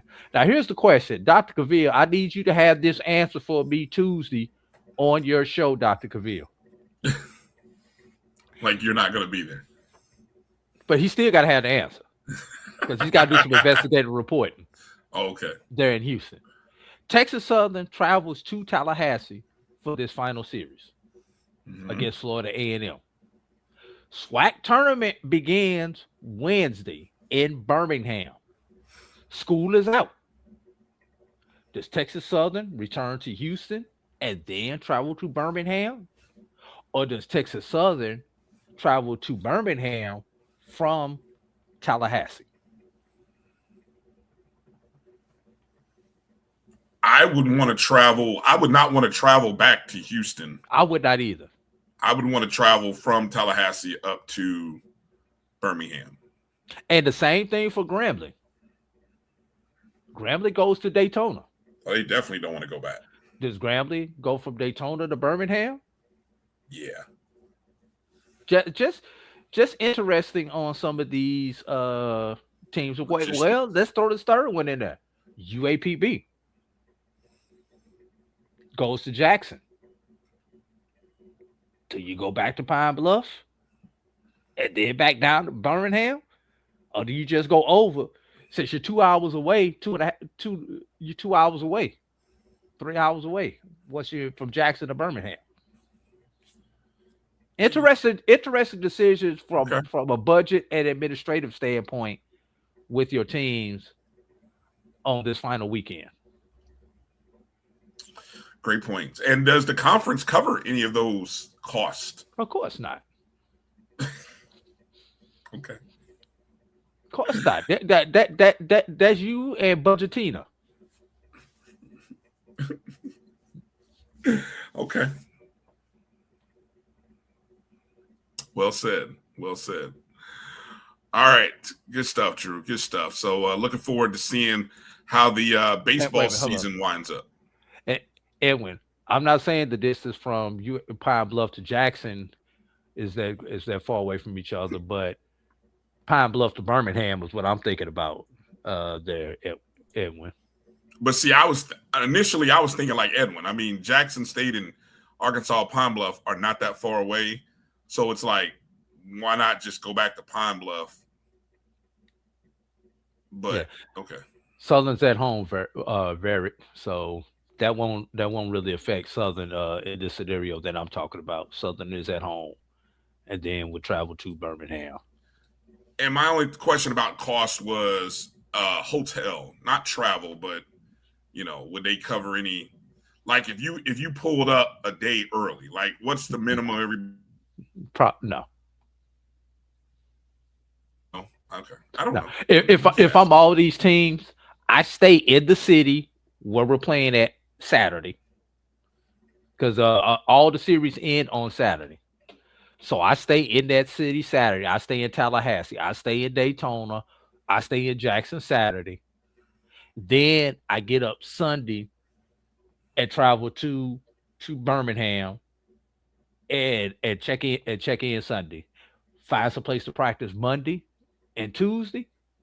Get ready to play on Wednesday or probably Tuesday. They probably give you time to go over to the park to get familiar with the ballpark, but definitely find some place to practice on Monday. And hopefully they've already got some arrangements with some either some local parks or some local high schools for these teams to work out at. It's not like you can go over to Miles and practice because Miles plays at Rick Wood Field, so maybe able to go over to Lawson State or one of the other colleges there in that area. Heck, go over to old Birmingham Southern. Get some BP in from somewhere, right? Yes. All right, good stuff. All right, okay. Can we transition to proposed NCAA tournament bracket stuff?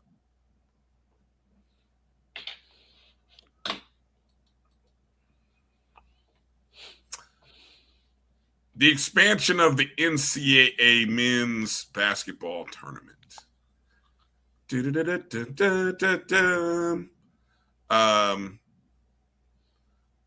Well, it was announced earlier this week that the bracket will expand, the tournament rather, will expand to 76 total teams.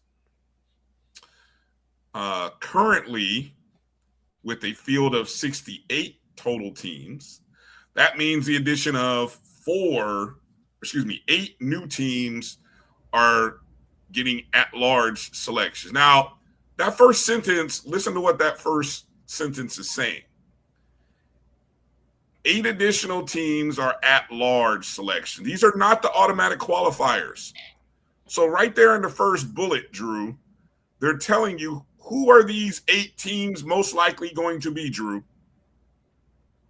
Big 12, Big 10, SEC, ACC, the 9 and 9 team, or the 8 and 10 team, the number 12 finisher in the SEC is now getting in.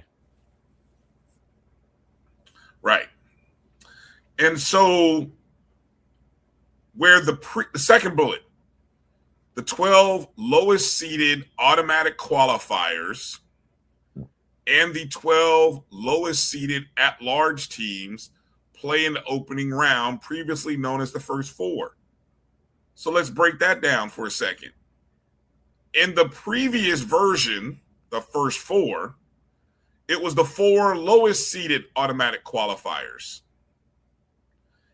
which we used to say if there are 32 conferences, basically 29, 30, 31, and 32, which is usually SWAC MEAC, usually. Okay.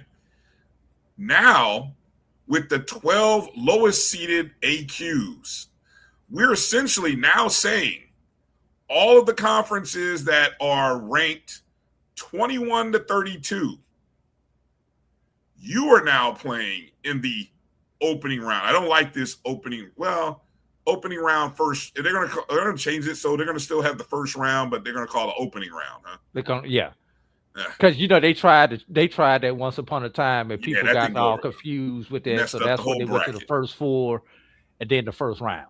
Right. So and what this means, Brian, if you think about it, your 12 lowest seeded teams. Right. You already had 4 16 seeded teams playing. Right. So the other 2 teams who just were put into the bracket now play. That gives you 6 of your 12. Your next layer. Well, hold on. Wait a minute. I think you just confused me. Okay. For a second. Let's slow down. Let's peel this back bullet by bullet before we start jumping, because I think they do a great job of explaining the bullets, and I think what you're doing, you're explaining the second and third, or the third and fourth bullet, but I still want to finish talking about that, peel back that. All right, come on.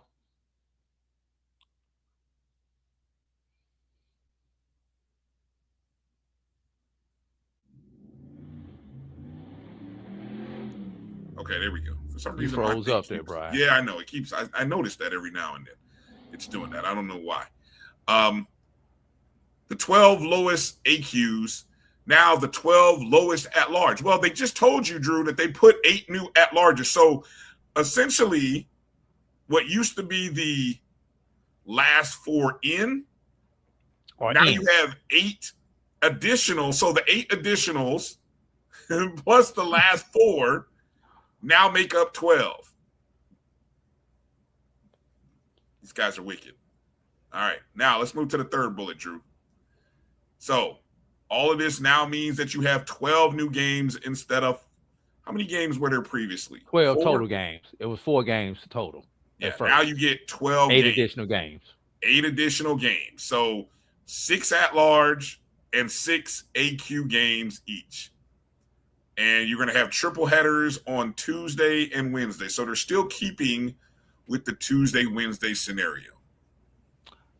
That sounds like the Drew proposal. It does. It does. Obviously, when you have these 12 games, the 12 teams advance.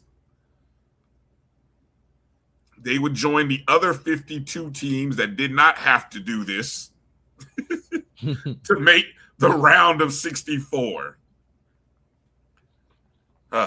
These guys. 6 of the games played Tuesday and Wednesday will continue to be played at Dayton, while the other 6 games will be played on Tuesday and Wednesday at a yet-to-be-determined site. Sounds like I want to talk about the site, but now your scenario that or your point that you were making was related to which one of those bullets? Bullet kind of 2.5, kind of between 2 and 3. And I'm talking about specifically the lowest, the AQs. Okay. All right. Previously you had your 4 lowest AQs, which tended to be 2 of them tended to be from the SWAC and the MEAC. 29, 30, 31, and 32 played in the play-in game in the first 4. Right. Those next 2 teams who were automatically put in the bracket as 16 seeds, now they are playing in a similar type game. So all what was a traditional 16 now plays in the opening round. In addition to all of your 15s, what has it been in the past would have been a 15 seed would now be playing in this first round. So, and I could sit here and talk about it, but it'd be easy if we kind of looked at it visually. I pulled up the okay. And we might do better, Brian, because we probably need to make this larger. Let me see if I can make this larger and get us off the screen. That's not making it larger. No, you're not going to make it larger. Oops. Nah. All right. There we go. Yeah, it's kind of. I think there is a couple other interesting graphics that can maybe better illustrate, but we're in that gray area to the right, the SWAC and the MEAC at the top, those rights. Yeah. As you can see in the upper left and the upper right of the tournament bracket are the 16 seeds that would play each other. Right. All 4 16 games.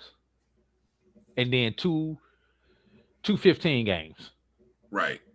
Well, actually, my mistake. There are actually 3. All 4 16 seeds are playing. If you look at the bracket, all 4 16s. And then there's appears to be only 1 15 seed. Should be 2. Look at the top.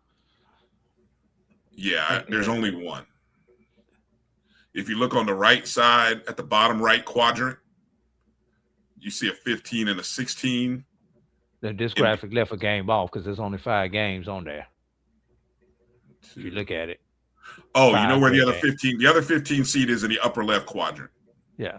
Okay, so 4 of the 16 v16s, 2 15 v15s. Correct. So it's in the upper left. So the upper left quadrant, the bottom right quadrant is where the 15s and 16 play-in games are. And then obviously now you see the 12s, and then this year you have 4 12 seed games and 2 11s and 2 11 seeds. Now I wonder if they will stick with the location of those games. You notice how it is very stacked in the upper left quadrant and the bottom right quadrant. So instead of putting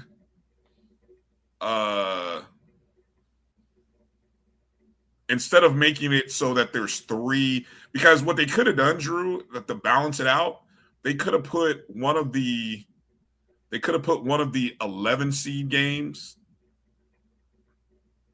in the bottom left quadrant and one of the 11s in the upper right quadrant, and then you would have had 3 playing games per quadrant going into each quadrant. And they probably will. This is just the first draft of it, probably. And it's probably a lot of it's going to be determined by seed also. Who's your number one overall? Which quadrant do they put your number one overall team in? And then they do the snake from there for your top 16. So I've already seen one predictive bracket, which was done by Andy Katz. And I'll put that up here on the screen in a second, because I think now, I don't know if this was based off of this year, meaning like what would this field look like had it had played out this year, right? Like if this year's tournament had 16 teams. And I think that's what he did here. So I think I'm gonna load these up, and we would have seen, okay, so this is what this would have looked like. This is what this year's tournament would have looked like in the current model, right? So you would have had in the East, you would have had Southern v. Merrimack. And again, Southern didn't win the SWAC, so I don't know whether I don't know what this was predictive based on. This is his prediction. Maybe he's already predicting for next year, which is wild to me in the first place. But there's Southern, there's the Eastern Division, right? Then you would have had the West Division, which, if I'm not mistaken, there's Tennessee State. Tennessee State would have been a 16 seed in a play-in game. In the South, Howard University. You see Howard in a play-in game, right? So far you had 3 HBCUs according to his prediction. And then the last team, I don't think it's not an HBCU. The last one is not an HBCU. Vermont, Montana State. Yeah. So that's predicted. Again, this is Andy Katz. Just, I don't know, again, whether he's predicting based on last year's metrics, this year's metric. Who knows? It's, who knows? But I think he was taking some liberties with it. But I got one more telltale comparison here, Drew. Let's take a look at this. Let's look at the changes to the opening round over the past 15 years to what's upcoming. Again, just to kind of summarize. Over the last 15 years, you've had 4 total games. You're moving to 12 total games next year. The 4 AQs and the 4 at-larges now become 12 AQs and 12 at-larges. 2 games per day versus 3 games per day per site. So as you can see, all the games used to be in Dayton. Now you're going to have Dayton and another location. Probably out west. Would you want it to be in Vegas, Drew? Ooh. I hear a lot of people in Vegas. Well, I don't want to say a lot of people, but I know I've heard from some casino sportsbook guys who run the casinos out there are lobbying already for Las Vegas to be the alternate site, the second site. Maybe a place like a Reno or something like that, a smaller place. Reno. Who goes to Reno? I go to Reno when you can go to Vegas. Yeah. But who knows? I do have an interesting question with this, Brian. Mm-hmm. What becomes of the NIT?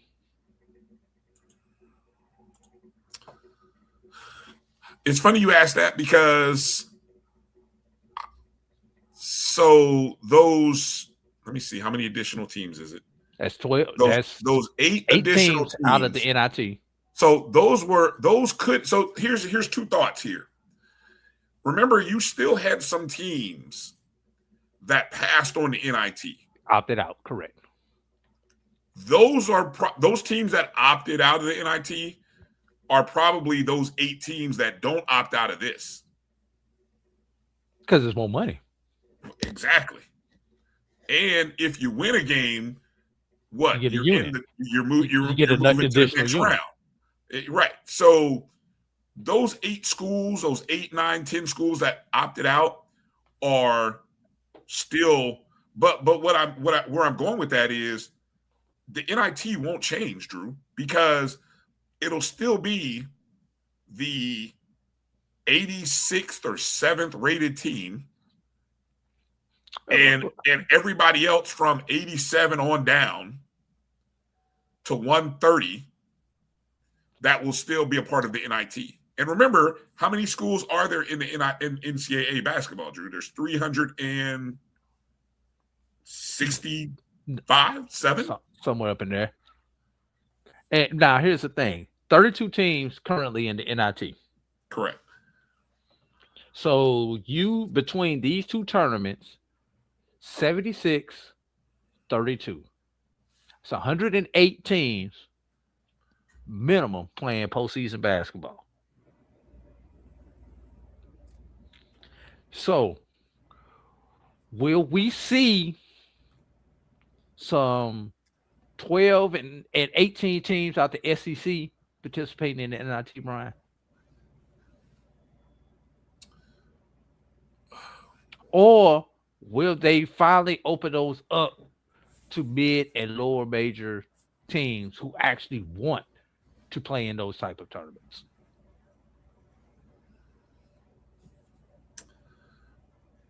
Interesting question. It's a great question. I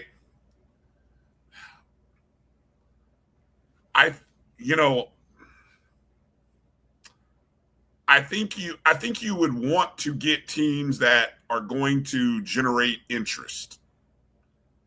And if you see, I think the egg on the face of not making the 60, I'm going to say the 64, Drew, because we understand that really when we say 68, just call it the tournament. Well, but hold on. But really, you got to say it this way because the 4 plus 64 is really those 4 AQs. So when I say when you're not part of the 64, meaning you're not one of the, the 48 teams that got multi-bid from a multi-bid league, there's a little egg on your face and there's a little bit of shame for some of those programs. And you're dealing with NIL, kids who jump in the portal early. There's no incentive unless the NIT changes its approach and throws in some NIL opportunities. I don't think it changes. Now, the NCAA tournament, because of the unit factor, I do think will incentivize those 8 to 10 schools who opted out of going to the NIT to now, hey, we want to continue our season because we never know, we could win a game or two. But you were a mid team anyway in your conference. In your conference, and you probably were on a losing streak down the stretch. Maybe, there were some teams who were winning that just kind of crapped out in the tournament. But you know what I'm saying? And so now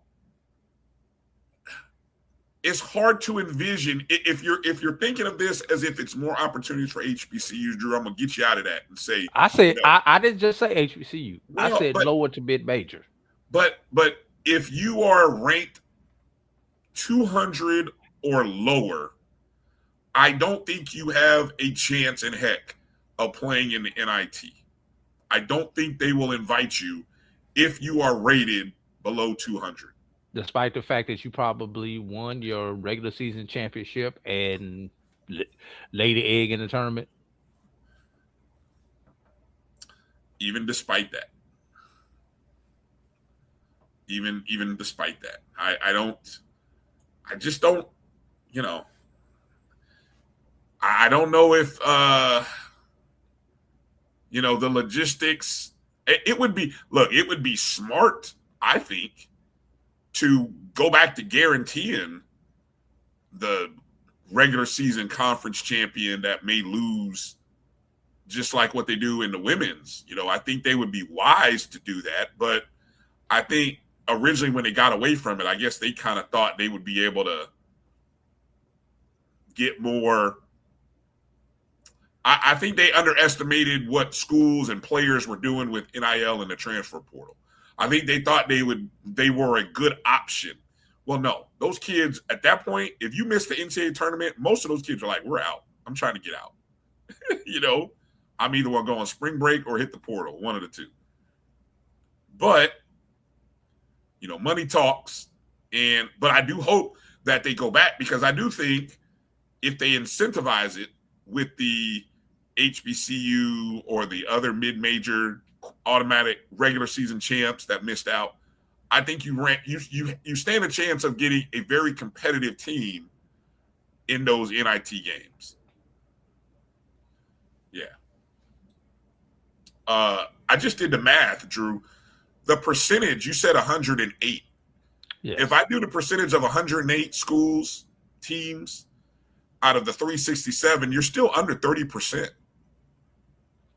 So when we hear them talk about expansion, I mean, they're stopping at 76 now. This is a litmus test, Drew. 96? Really, They can go on. I mean, it's only 29%. It's still not even a full third of all the basketball programs. So why not? I mean, at this point, it's still coming down to what? You got to win 6 or 7 games. You still got to win. That's what you got to do. And I think you could, as long as you don't have to win more than 7, I think you can make it work. And especially with the fact that in one weekend, you really only have to, so it's two games in a weekend. And you get an off day. So it's not like you're playing back to back. Now, let's pivot this, Bryan. Let's bring up a business question. I'm Commissioner Charles McClellan.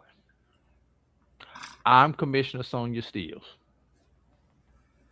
I know, given this new dynamic, we will be playing in that play-in tournament. For sure. For sure. Do I consider moving my conference tournament up a week to give my team who wins a better advantage? Stay with me, Bryan. We saw this with the HBCU AC. And if you remember, I proposed this 3, maybe 4 years ago about starting your conference tournaments on a Saturday and a Sunday, such as the HBCU AC just did with their baseball and their softball tournament. And everybody on this network laughed at me and told me how stupid and crazy Drew was. Until you just saw it. Shout out to Dr. Kiki Baker Barnes for paying attention in Drew's course when Drew gave the lecture. And now it looks a little bit more genius. I know she looked better than me, so maybe that's why y'all like her proposal versus my proposal of it. But seriously, do we move the MEAC and the SWAC tournament and start them, move them up to that Saturday or Sunday prior? Those tournaments in on Tuesday, possibly that Wednesday of the week. Now our team has 4 days before their selection to get themselves together. And do I need to go into the reasons why I'm looking at moving the tournament up? Well, and I'll quickly give them to you just before you get into it. Go ahead. And then I need y'all to chime in on the chat with this. Right now, our championship games are on Saturday. Right? Saturday, you have the chance of drawing how many fan bases? 2 fan bases per gender. 2 plus casual basketball fans. Right. Now, we opened the tournament up on the prior Saturday, and we know the first round, especially in the SWAC, and I think for both tournaments, takes 2 days. So you've got your opening round Saturday and your other opening round on Sunday. So now I'm drawing 8 fan bases for 4 games to my arena on Saturday, another 8 fan bases for 4 games on Sunday. Now, I've got the in-venue attendance possibility. Now, you move on through the week, Monday, Tuesday, Wednesday, whatever it is. Now, that gives me the opportunity to follow my teams on TV. Your diehards are going to be there. The locals are going to be there. Now, SWAC has thrown the curveball with the fact that they've got those play-in games. Thank you. I'm glad you mentioned that. That's what I was going to say. But I need my quarterfinals for both men and women to be Saturday and Sunday. So that means you have to play a Thursday and a Friday. You have to get Thursday and Friday prior to get to the quarterfinals Saturday and Sunday. Talk to me, Bryan.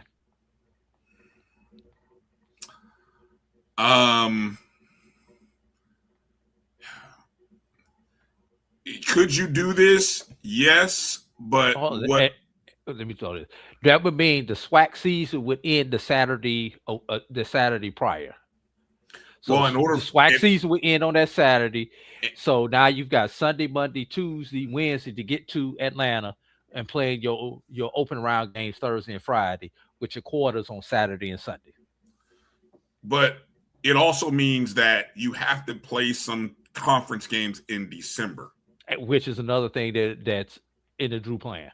Right. And getting off that god awful New Year's weekend. Well, especially for rival games.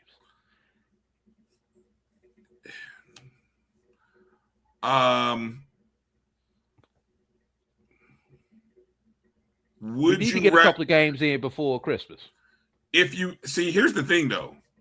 Playing conference games before Christmas or before the semester ends could possibly affect a player or two, right? Who's maybe not eligible for the first semester that all of a sudden is available after exams. When you get into that Christmas break, all of a sudden teams start getting players back. And then you go into the first weekend of SWAC play and you got a guy who wasn't there or a gal who wasn't there. What's the difference between that and an ankle or a knee, Bryan? Next man up. Okay, great point. So it's interesting. I think it could work, Drew. But my counter to that is, given the fact that the SWAC has won a game, 4 of the last 5 years, if that's not mistaken, and they 4 or 5 or 4 or 6, something like that. And they have done it with the schedule that they've been in. There's nothing that shows me that getting 2 extra days of rest is any bigger advantage than the other schools that they played. What about the tournament, the appearance of the tournament, the atmosphere in the tournament, the ratings of the of the tournament. Well, I'm more likely to get a TV spot on a Wednesday, Brian, than on the Saturday championship. But if you're the SWAC, does that really concern you? If I'm looking for revenue, if I'm looking for TV spots, which i.e. equals revenue, yes. Well, who are you going to get that from? Because unless you're wanting to get on the ESPN schedule, which both SWAC and BX championship games are, for now.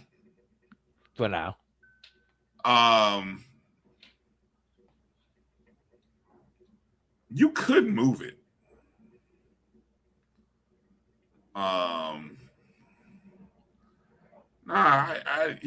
This mindset that nobody goes, I think that can be resolved with better marketing and promotion. Nobody's there. Because nobody's there when we play the day after the New Year anyway. Nobody's there the first week of January. That's a mute point, Edwin. Yeah, but I reject that even because I went to the Bethune FAMU game at Bethune. They had a good crowd in their gymnasium. Their gymnasium only seats so many, but they did have a good crowd. I don't know if a similar engaged crowd would have been there had that game been in Tallahassee. And we have seen those, and it hasn't been. Exactly. When we've seen that FAMU Bethune game played at the end of the year, March versus January, stark difference in that crowd. It really is. Bethune, maybe it's because of the gymnasium, maybe it's because the community is still more only talking 2,000 people, Brian.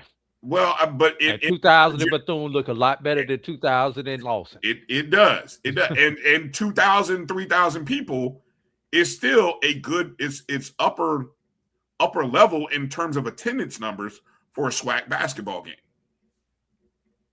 That part. So I think the issue.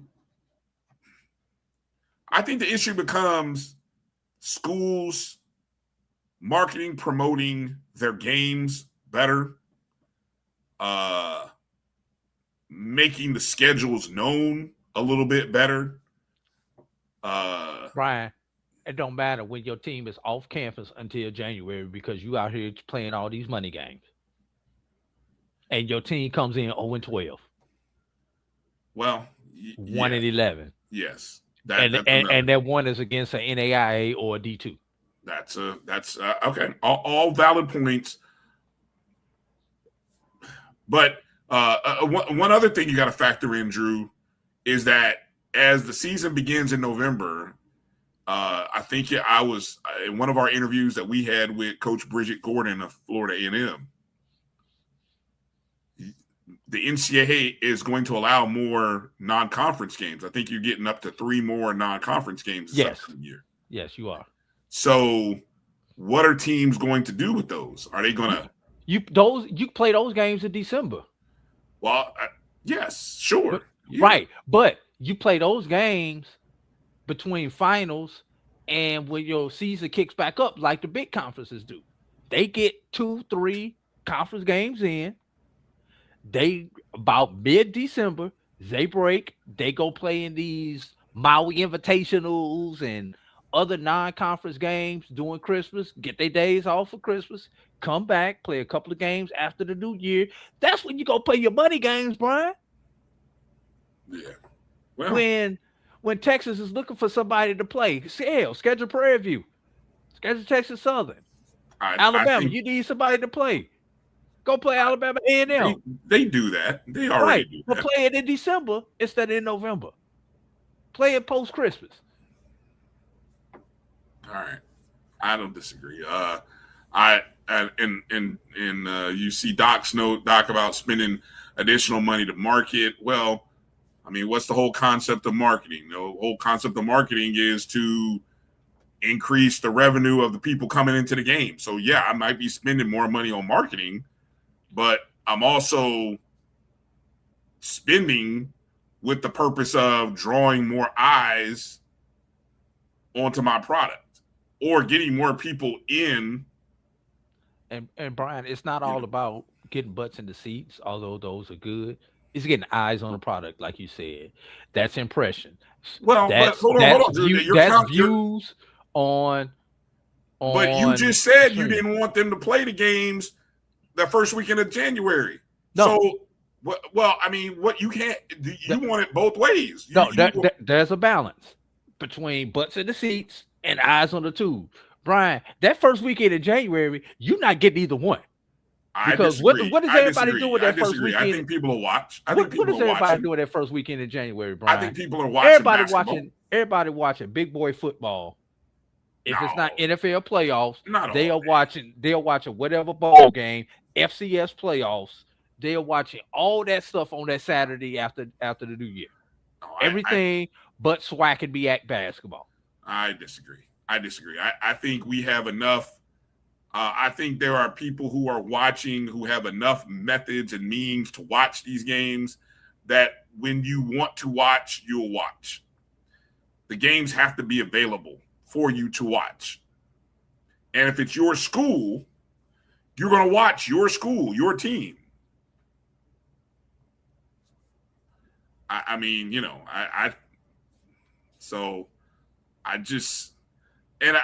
the sad part is, I don't have any data in front of me to sort of validate or dispute kind of my thoughts on it. I would love to be able to know what per SWAC weekend, what numbers look like, and maybe I don't know if the SWAC would post that information or not, but it would be really, really interesting to find out. To know what? Which weekends were the best viewed basketball weekends. Oh, viewed, yeah. That would be up to the SWAC. Now, you can get attendance numbers real easy. Oh, yeah. I can go look at attendance numbers. It's all there. Yes. Yeah. But I don't know, man. I'm still torn about the idea of moving the games up early. Ask Tennessee State. Did Tennessee State here's a good example. In what ways did Tennessee State benefit from their tournament being played a week earlier than the SWAC and MEAC? Now, did it give them? I thought two things happened. One, did they get more exposure in the off week because of who they were and their coach being able to go do more interviews and not having to worry about games? Yes. Did it help them because they had an extra week and a half? I don't know if it did, because they still got smoked by 30 points, 35 points in the tournament. So, but look at Howard University. Howard played on a Saturday. They went to the first four, won that. I call it the first four. But they went to the it is the first four. I don't know why I was thinking something else. They went to that. They won. They turned around and played probably the most competitive game against Michigan, maybe other than Connecticut, at the very end of the tournament. And put 80 points up on Michigan. I don't know if anybody else put 80 points on Michigan during the entire tournament. So I don't know if it matters, Drew. I really don't. I don't think it does the way you want it to. It sounds logical. I will say that it does sound logical. I just don't know that it makes a huge enough difference to take away from an entire week. And the thing you brought up about the SWAC being a 12-team league, that first 2 days of the tournament are your the 9 to 12 teams, and then the 7 to whoever made it out the 9 through 12. So 7 and 8 get in. 7 and 8. So you don't even have your top 6 teams until the third or fourth day of the tournament, which is the Saturday and Sunday that I'm proposing. But that means then you're playing Thursday and Friday previously. I don't. And you got to take a whole week away from games that you could have been playing the last week of, or the first week of March. Actually, you're only taking one. You're only taking one game away because right now the season ends on that Tuesday and Wednesday prior because they don't play the weekend prior to the SWAC tournament. So you Oh, just they're not. Okay, so really you're only moving you're only taking one set game. of games and moving it up. Okay, well, I guess. I mean, it's interesting dilemmas. It's interesting. I think the pros and cons, but I think at the end of the day, whatever route you're going to, what is our goal? And I think that as a conference, increase viewership, increase attendance. That's my goal. Increase viewership of the tournament. Yes, and increase attendance.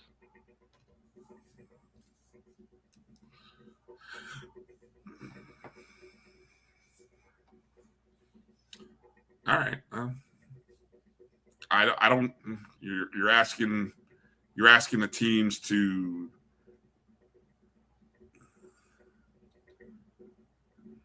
What did Doc say? Teams would love to what?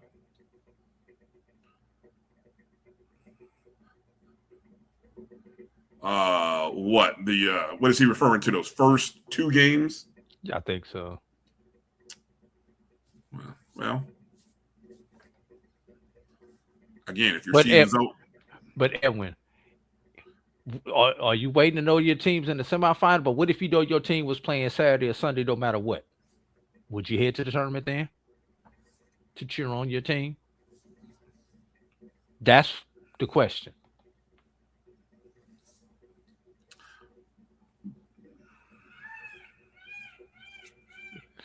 Damn, I'm validated now. Doc agreed with me.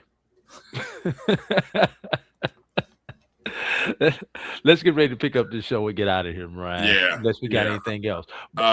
Good stuff. I think we've got I think those are great proposals and ideas, and I think we,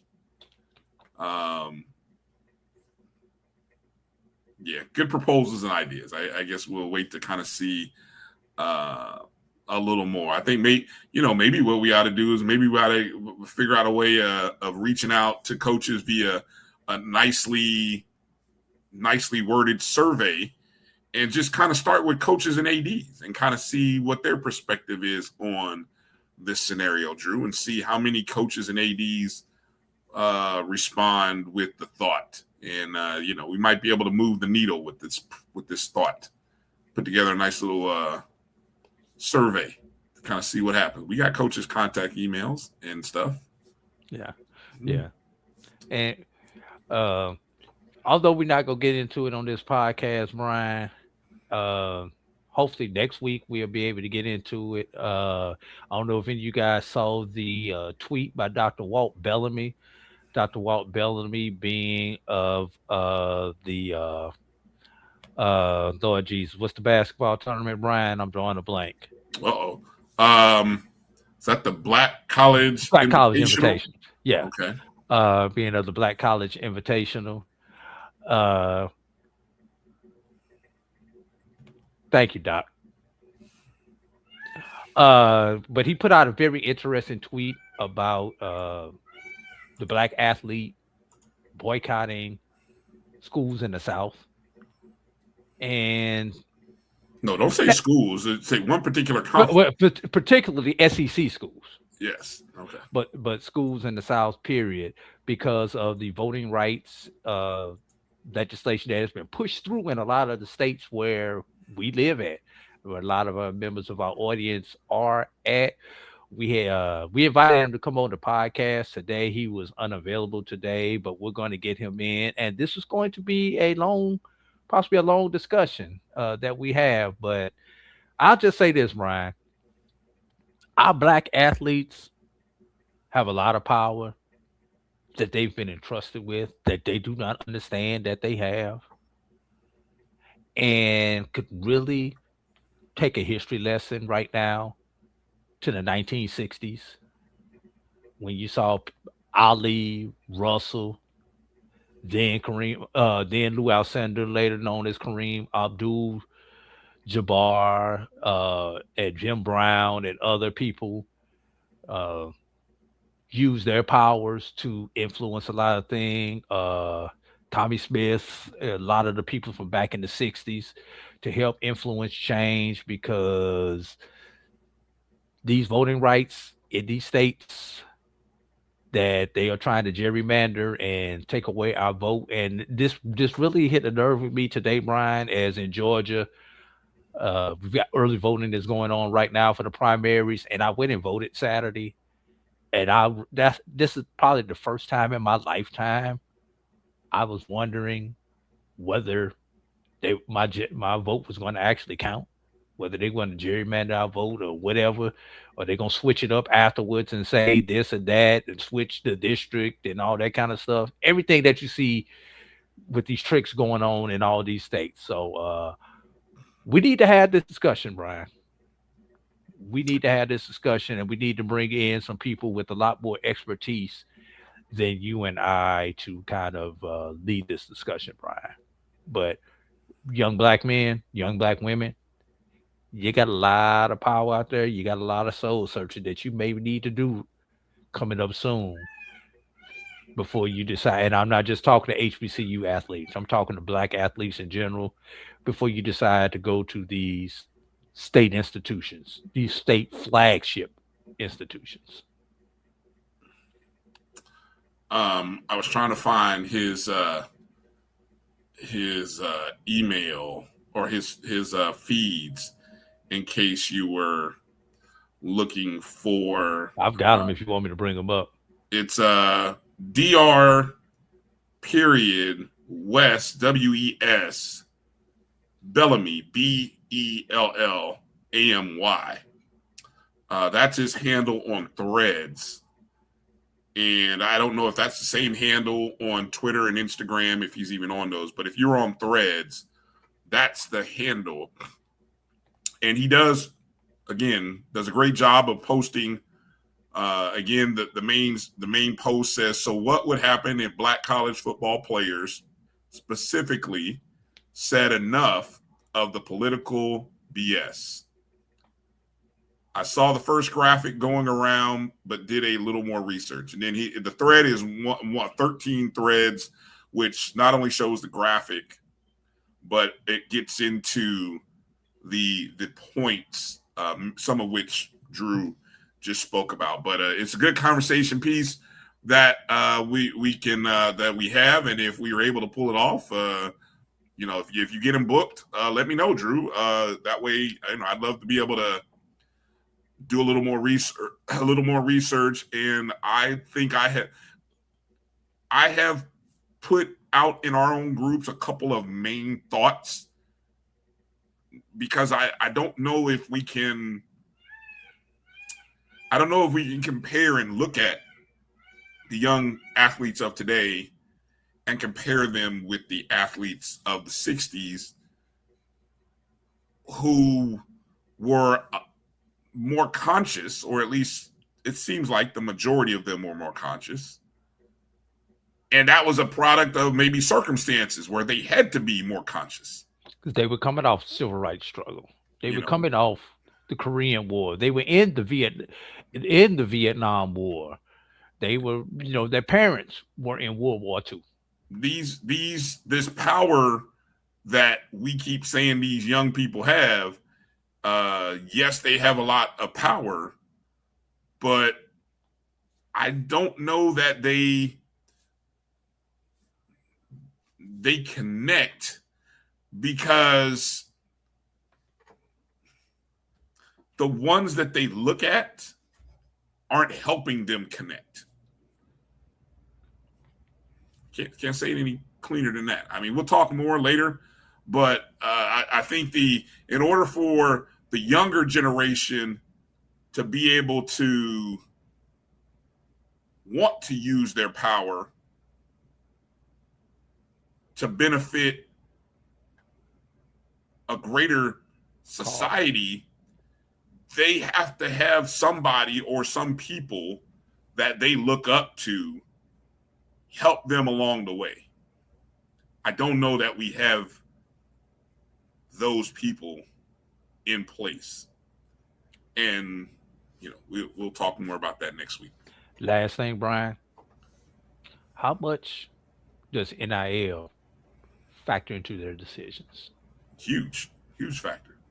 We'll leave it right there, Brian. Huge factor. Let's pick up this show and get out of here. Just give y'all some food for thought. Do your own research. Come up with your own ideas. All right. Do me a favor, all of you who are interested in the BCSN Pod Zone, or if you are a podcast listener, or you someone who downloads and you frequent podcasting websites, why haven't you downloaded the BCSN Pod Zone yet? Why haven't you added it to your feeds, whether you're on Spotify, Amazon Music, iHeartRadio, Apple Podcast? I mean, all of these shows that you watch and that maybe you catch the full version or a partial version. Hey, you can go get the podcast of the whole show. And hey, I don't care if you listen to the whole show, but hey, if you subscribe and you download and you rate and help the algorithm, help a brother out with the algorithm, please. That's BCSN Pod Zone on all of your podcast platforms. This show will be available sometime in the next 8 to 10 hours, depending upon how quickly it gets uploaded. But you can also catch all the shows during the week.